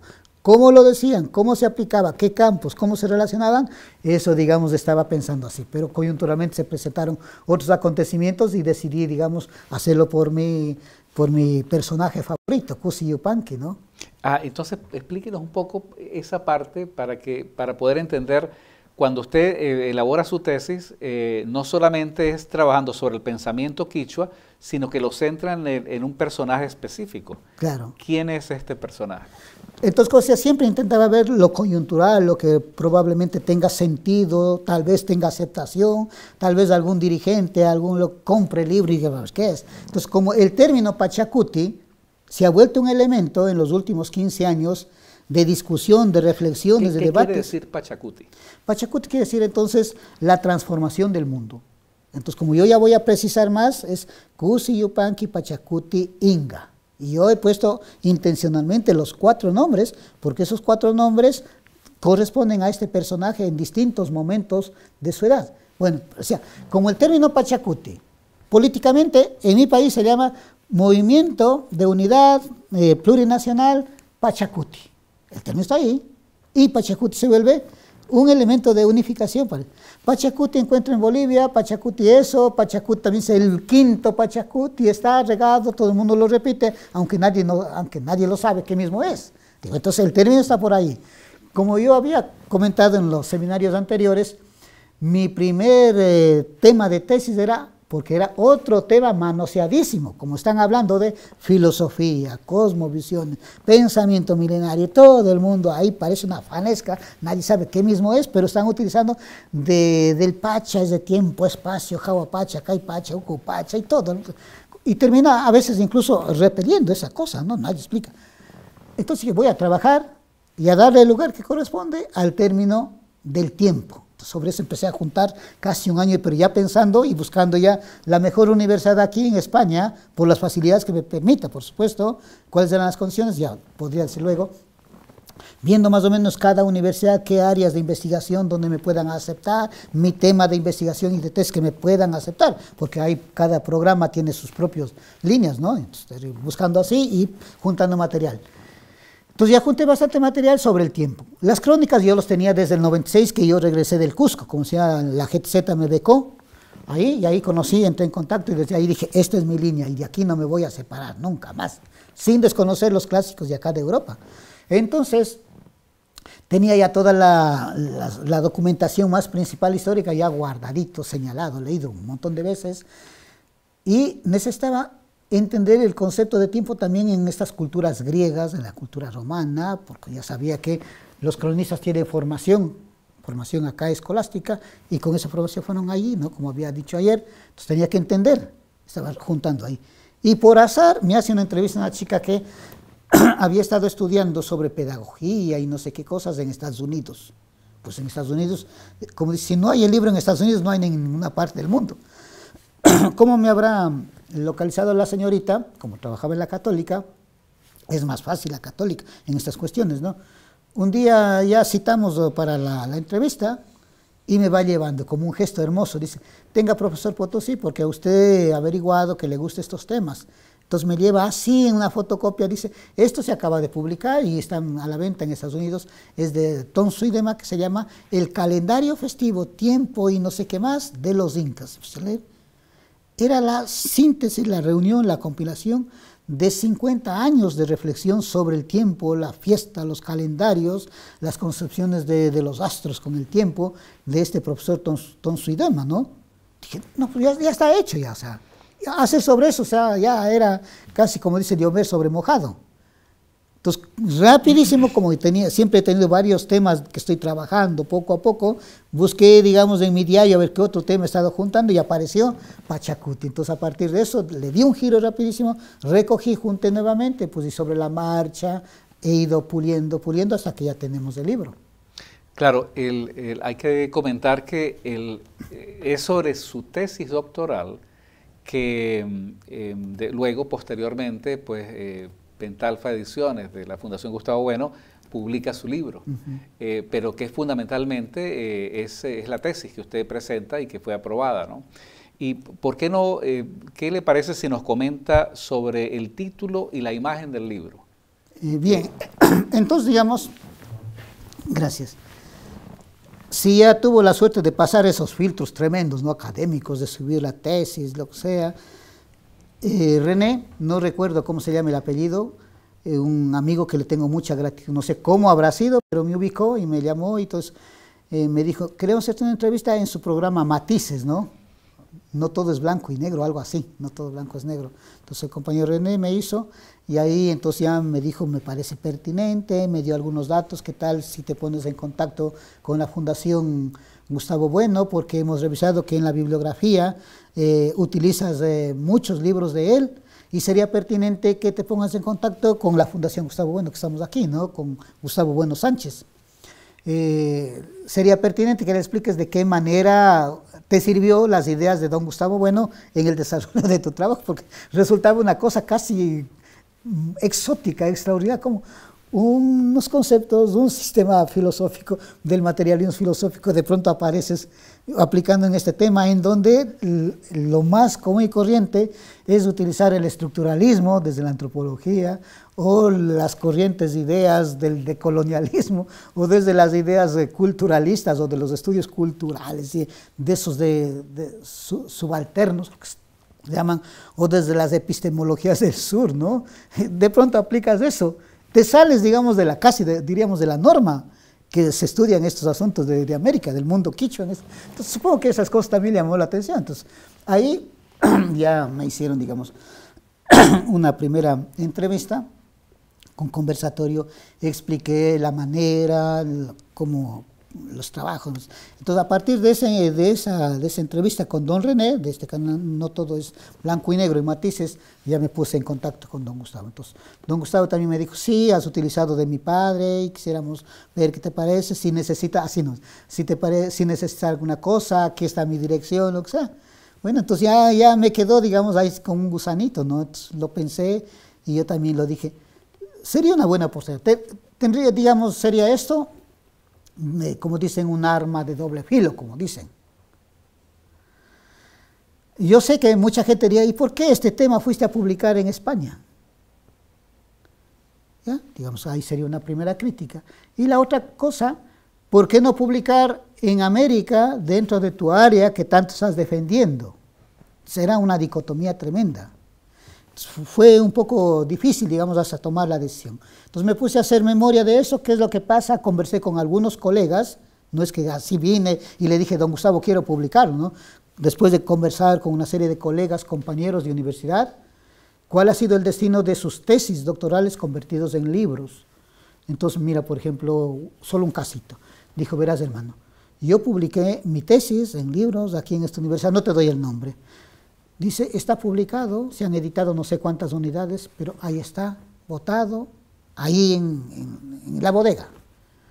Cuando algún amigo conocido me pide mi libro, porque yo mismo tengo que difundir, me pide mi libro, tengo que hacer todo un trámite burocrático y decir, ¿de dónde está mi libro? ¿Con quién tengo que hablar? Y eso, para yo compro el libro al señor, después de un trámite burocrático tremendo, y le envío a algún amigo que quiere leer.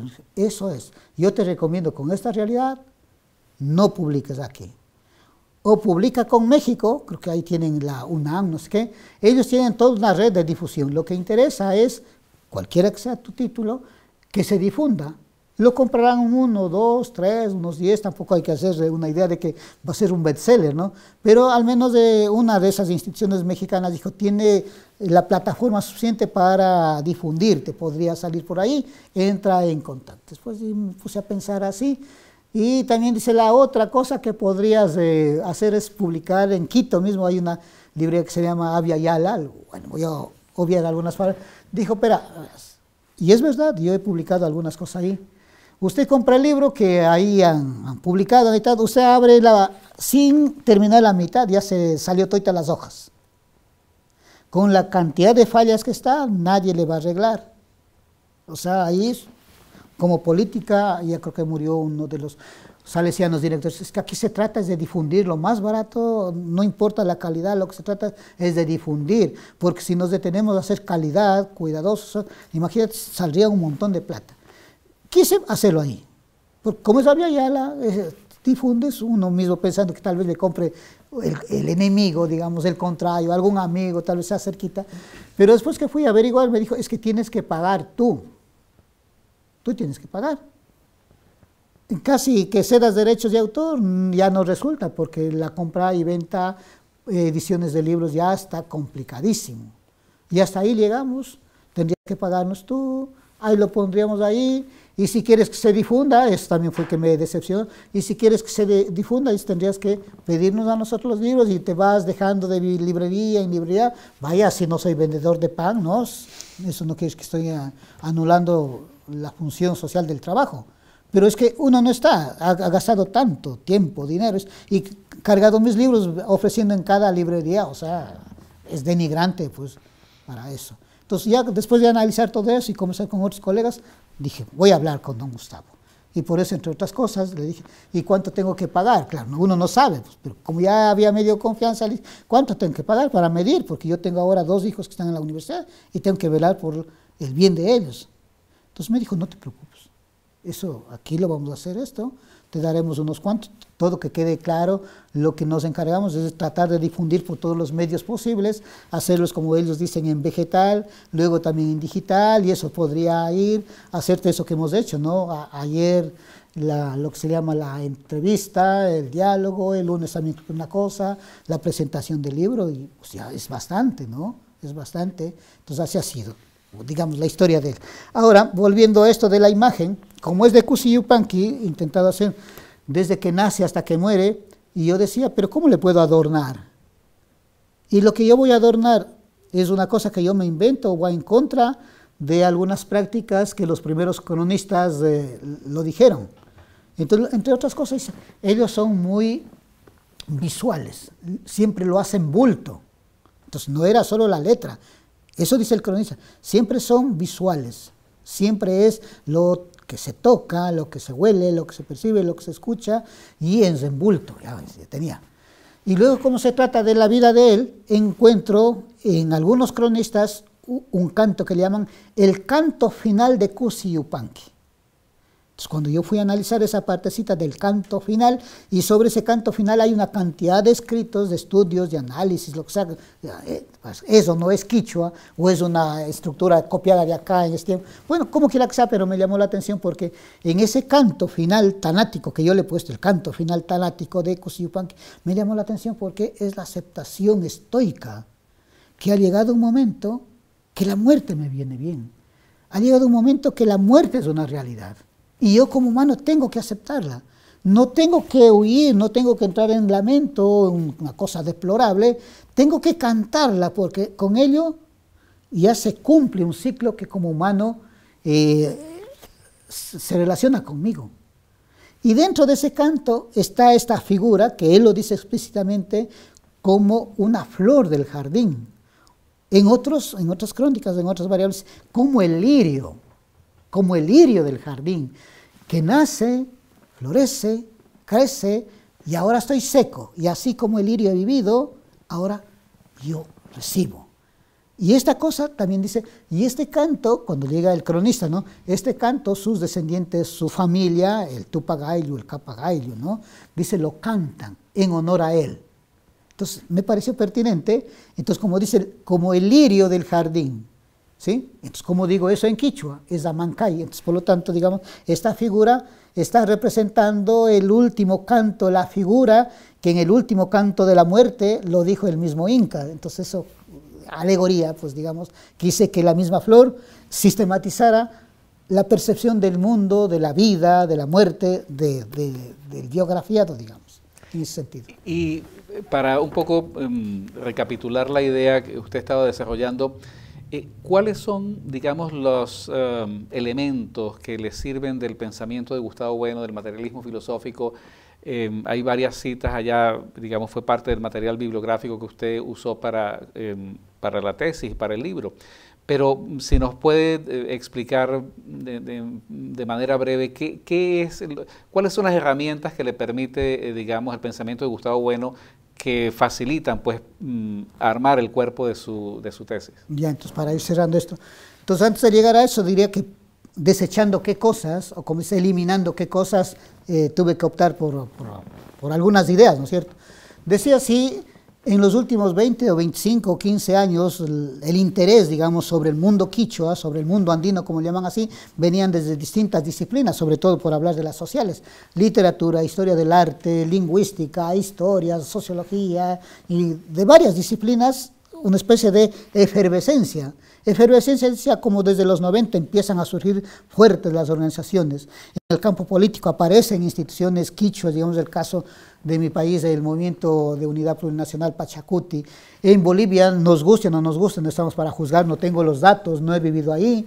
Lo de Evo, que transforma, sea o no haya sido lo que buscaba el pueblo quichua, aymara, guaraní, no siempre se puede cumplir las expectativas de todos, pues no es difícil, digamos, estar al frente de eso. Entonces, había esa efervescencia, entonces supongo que eso también atrae el interés, la curiosidad de varios estudiosos, digamos. Como en el caso de John Murray decía, él mismo dice, pero es que la cuestión de estos pueblos andinos, como él dice, surgió desde a mediados del siglo XX. Por eso un grupo fue, dice, por África, otros por Mesoamérica, otros se quedaron en México, otros por acá. Dice, por aplicar el método estructuralista, y él menciona a Lévi-Strauss, por aplicar el método estructuralista a este tipo de culturas, sobre todo ya antiguas, ¿no? Entonces, mire que desde el 50 me está diciendo Tonsu y Dema que había este interés, entonces ya está clarito diciendo cuál era el método estructuralista. Pero entonces, mire, como ha habido, digamos, este interés desde hace rato, yo veía que los escritos desde distintos campos, ¿no?, me hablaban del estructuralismo, de la decolonialidad, de los estudios culturales, de los subversivos, de epistemologías del sur y esta cosa. Y yo leía así y no resistía a la menor crítica, ni filológica, ni histórica, ni argumentativa, lógicamente. No resistía y no estaba dentro de mis intereses y perspectivas, ya de, ¿por qué no decir dentro de mi formación? No estaba dentro de eso, ya. Entonces dije, bueno, voy a dejar a un lado toda esa cosa, sin decir que no sirva para nada, tendrá su valor. Solo menciono algunas cosas. Entonces me voy a ir por acá, porque decía, todas esas corrientes se utilizaban casi de una manera muy dogmática, que incluso yo mismo podría contradecirme, que es, por ejemplo, el Jahuapacha, Ocupacha, Caipacha. Otros que de los tres principios morales, Amashu, Amayuli, Amaqueya, y no resiste la crítica histórica. Por ejemplo, de la dualidad, que, como dicen, ¿cómo era? Pues, de la dicotomía, la dualidad, ya, la cuestión dicotómica. Pero es que, digo, la estructura del pensamiento, ni religioso, ni ritual, ni del calendario, nada, no es que se supedita todito al pensamiento, a eso de la dicotomía, pues, como decir la binidad, la trinidad, ya tres. Porque cuando yo voy analizando, así, hay un montón de principios. Puede ser el 1, puede ser el 2, puede ser el 3, el 4, el 5. Por ejemplo, dentro del 4 mismo, no puedo yo esencializar, como dice Tahuantinsuyo, y Tahua es 4. Como dijeron, este territorio se llama Tahuantinsuyo, este es el principio que rige todo. No, porque hay un montón. Por ejemplo, cuando dice de los dos hermanos que se salvan del diluvio, que está en el libro, ¿no? Los dos hermanos que se salva el diluvio, uno muere ahogado, el menor queda, el menor se casa con las dos mujeres, con la que quedó viuda, ¿no?, y con la otra, y dice, en cada una tuvo 5 hijos, ya está, 5 para un lado, 5 para otro lado, 5 dice en una saya o suyo, los otros 5, mire que ahí vamos a 10. Entonces no puedo decir el 3, el 2, el 5, hay una cantidad de números que se aplica en cada contexto. ¿Qué eso? ¿En qué contextos? ¿En qué condiciones? ¿Hasta cuándo posibilita extender? Eso está un trabajo todavía por hacer, es decir, la numerología, por utilizar ese término, ¿no? Pero está todavía por hacerse en base a una serie de datos empíricos que salgan de los mismos documentos, que se puede aplicar con los términos adecuados, si no, no puede decir este es el. Entonces, esas cosas, por ejemplo, no me agradaban, me molestaban, porque como yo manejaba los textos antiguos, está. Muchacho está delirando, no sé qué se habrá fumado. Y de ahí entonces voy yo buscando, decía, encuentro así mismo por don Alberto Vuela, que daba sobre su meta política y daba su pensamiento americano. Me llamó la cuestión del pensamiento americano, itinerario del pensamiento americano, a ver qué autores él está mencionando, y ahí menciona a don Gustavo. Pues nada, cuando fui a don Gustavo, como ya era uno de los capítulos de mi tesis, lo que se llama la religión, y él ha tenido su libro cumbre, digamos, del animal divino, pues ya, y una vez ya agarrado, que me leí, pero de cabo a rabo, como dice en mi tierra, del animal divino, y él mismo va remitiendo a una serie, después ya fui escuchando unos vídeos sobre él, algunos opúsculos que está en Pentalpa, está en el Basilisco, ¿no? Entonces ya poco a poco me fui, digamos, familiarizando. Entonces, como yo había dicho ayer, pero es una lectura inicial, pero los conceptos que he utilizado me sirven bastante, entendiendo cómo dice en el pensamiento griego antiguo, en el pensamiento romano, y cómo de alguna manera sí se puede aplicar, que no digo que sea 100%, que puedo aplicar yo, sin alterar ni forzar demasiado, digamos, por ejemplo, el sentido de simple que hay cosas que se relacionan en un momento dado, pero no que está relacionado todito. Cuando me utiliza el concepto de holismo, por eso no he utilizado, digamos, esto, que utiliza el otro grupo, digamos, dice, es que lo holístico, todo está organizado, todo está relacionado en igualdad, en armonía, con las mismas, tontería y media, el Inca cumple una función y el Mitayo cumple otra función, y no es que tienen las mismas condiciones. Tampoco deben que deducir que es una miseria o una desigualdad, sino que cada uno, porque el Inca puede caer en una desgracia y tiene peor vida que el Mitayo. Entonces esas cosas, digamos, yo mirando con mucho cuidado qué conceptos me posibilitan, porque eso del animal divino, de entender, aunque sí me cuestionaron en la defensa de mi tesis, ¿y por qué tienes que ubicar que tu religión es secundaria? ¿No crees que estás sometiéndote al colonialismo? Decir y reconocer que la religión católica monoteísta es superior. Pues le digo, es que yo tengo otros elementos, de acuerdo a cómo se han ido configurando. Si aceptamos esto, la religión primaria está en estas condiciones, yo encuentro en mi cultura. La religión secundaria, yo encuentro en estas condiciones y se adecúa a lo que va describiendo el cronista. Que la religión terciaria será en los últimos tiempos, y no sé si habrá adaptado el mismo cristiano, porque don Gustavo dice que el cristianismo a veces también es paradójico, contradictorio, porque dice que es así abstracto, conceptual, pero tiene un montón de catedrales, de iglesias, de santos ahí, estatuas, ¿no? Entonces ahí, esas cosas, porque decía, fui siendo muy minucioso, escogiendo los términos que se adecúa, y me permitió la forma de explicar de don Gustavo, buscar incluso un equivalente, eso me ayudó, un equivalente en el quichua. Eso, por ejemplo, así, de esa manera yo fui trabajando. Yo le confieso que no, por supuesto, no he leído el libro. Leí el prólogo que escribió Elena Ronzón, que es una muy buena, digamos, introducción para entrar, digamos, en la materia. Y leí la primera parte o el primer capítulo. Y una de las cosas que me llama la atención, pero creo que usted también lo explicó en algunas de las conferencias en días pasados, es el papel suyo como investigador, constatando los elementos, en base a los materiales que usted manejó, los elementos que usted iba encontrando, pero me gustaría que usted lo explicara. Me da la impresión al leer ese primer capítulo, que hay, con los materiales que usted está trabajando, obviamente usted no los generó, usted está tomando lo que han construido vamos a decir, los cronistas de Indias, y que de alguna manera esos materiales pues también pueden tener algún tipo de contenido ideológico, y en realidad el trabajo suyo, por lo menos en esta fase, ha sido organizar, clasificar, ordenar de alguna manera lo que usted ha venido constatando en base a esos materiales que ha encontrado. Pero eso es la impresión que yo tengo luego de leer el primer capítulo. ¿Estoy equivocado? ¿Estoy de alguna manera, hay algo que no he captado? ¿O qué piensa usted de esa, digamos, primera aproximación que estuve con su libro, y que por supuesto después de leer ese capítulo y de esta conversación, pues yo estoy más motivado a leerlo? Entonces ahí sería más para ubicar, como decía, que de alguna manera revisaba lo que había producido el otro grupo, digamos, del otro equipo. Y uno de los conceptos que eran recurrentes en la historia del arte, la literatura, la lingüística, la sociología, lo que sea, es el mundo es así, según el pensamiento inca, o como dicen quichua. La idea de Dios es así.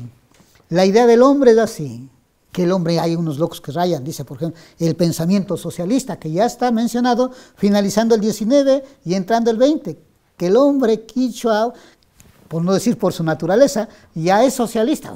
Vaya, pero bueno, como quiera que sea, ya está estas tres categorías, Dios, hombre y mundo. Dios, hombre y mundo. Ya, están, aunque a veces no logren algo, pero ya están, como dice, a palo de ciego están dando. Cuando yo voy a un texto de una profesora, Amelia, no me acuerdo, no creo que es Amelia, bueno, Rivara de Tuesta, creo que es fue profesora de la Universidad San Marcos, formada en filosofía, en un articulito, ahí justamente pone estas tres categorías como, dice, como las que dirigen la sociedad inca en su momento dado. Supongo que no tuvo tiempo, ya se murió, porque ya se murió, pues, ¿no? No lo desarrollé, pero lo deja planteando que caramba, está ahí, por ahí están intuyendo. Por ahí. Cuando yo voy a las crónicas, como decía, como ya tengo contacto con ellos, me he familiarizado desde el 1996 en el Cusco, ya fui en contacto con las crónicas de estos, entre otras cosas, pues siempre está, Dios, hombre y mundo. Pero ya con mi formación y madurez, dije, ¿quién es el cronista? ¿Quién es el cronista? ¿Qué está escribiendo el cronista? ¿Qué ha leído el cronista?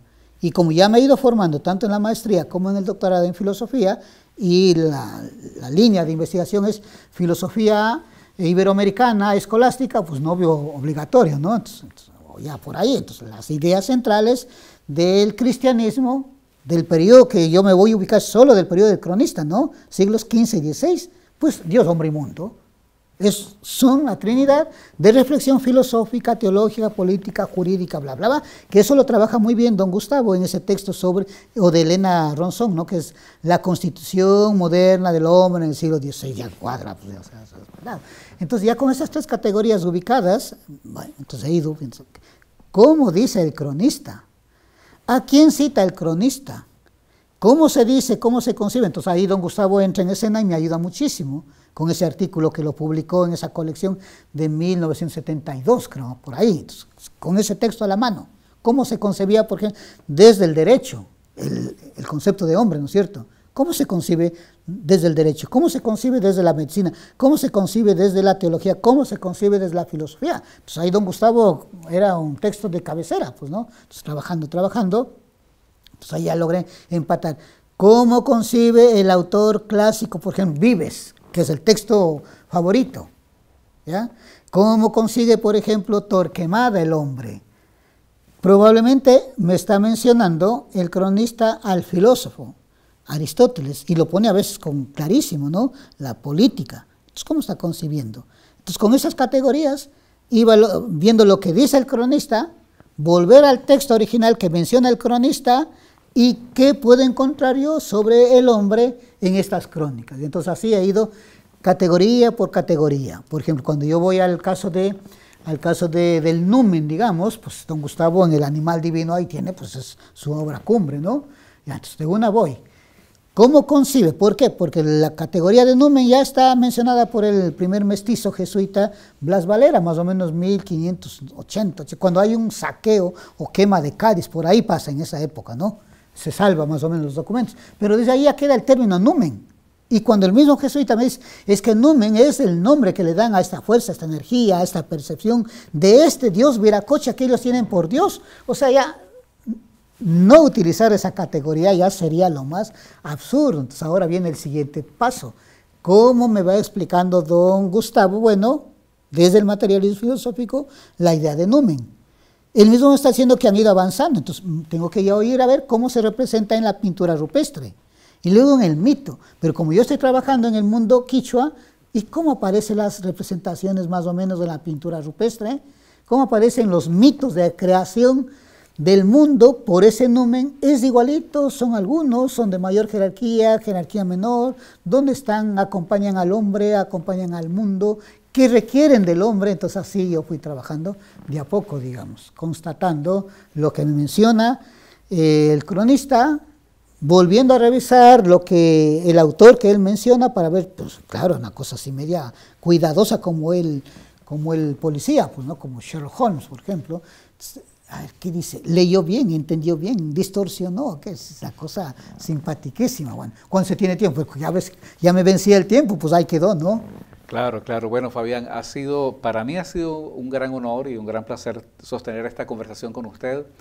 He aprendido bastantes cosas que no sabía y quisiera pedirle si hay algunas ideas, algunas palabras que usted quiera agregar, algo que usted quiera compartir con la audiencia de Teatro Crítico, que usted considere pertinente, pues como parte para cerrar pues esta conversación. Que para mí creo que va a ser de absoluta pertinencia y utilidad para quienes pues siguen estos programas. ¿Hay alguna otra cosa que usted quiera decirnos hoy? Nada, simplemente reiterar lo que dije al inicio, ¿no? Pues ha sido una oportunidad para difundir mis pensamientos, difundir la obra, hacer la presentación, y eso yo no tenía en Ecuador. Y todito ha sido el esfuerzo de la Fundación. Entonces, en ese caso, pues una muestra de generosidad y agradecimiento de mi parte, pues a la Fundación Gustavo Bueno. Y eso primerito, todito eso que implica producir un libro. Y también, por otro lado, asimismo agradecer a toda la gente que ha estado aquí siempre con las cámaras, la gente. Y una cosa que sí quiero resaltar, aunque no sé si lo escuchen, ayer me motivó, me llenó de alegría, y luego hoy es miércoles, ¿no? El día lunes, el domingo también fuimos, no sé qué, que fuimos ahí, ese lugar que estaban los de la colonia migrante de los ecuatorianos. Entonces, verles a ellos aquí, unas 3 o 4 personas vinieron, eso sin menospreciar lo que he vivido aquí dentro de la fundación, pero verles a ellos y la entrevista que me hicieron ayer, eso a mí me llenó de mucha alegría, de mucha motivación. Eso yo quisiera dejar resaltado, pues de nada, ha sido una experiencia linda y pues eso, es decir, una vez más, agradezco. ¿Qué pasará con el libro? Eso ya no puedo saber, pero mucha gente ha dicho, uno tiene que pensar siempre que tal vez 1 o 2 lo lean, ya, con eso está suficiente, ya. Pero de mi parte he creído pertinente que trabajar de esa manera era darle otro giro, otra perspectiva, otro camino frente a las tantas propuestas y caminos ya asegurados de gente de mucho poder, que tienen toda una plataforma de difusión de sus libros, que frente a todo eso este libro, pues o sea, no es nada, ¿no? Tampoco me interesa competir, digamos, ya la historia, la vida y el mundo lo dirá. Bueno, Fabián Potosí Cachimuel, muchísimas gracias nuevamente por participar con nosotros en este programa, en esta conversación. Gracias a ustedes, amigas, amigos de Teatro Crítico, y será hasta una próxima oportunidad.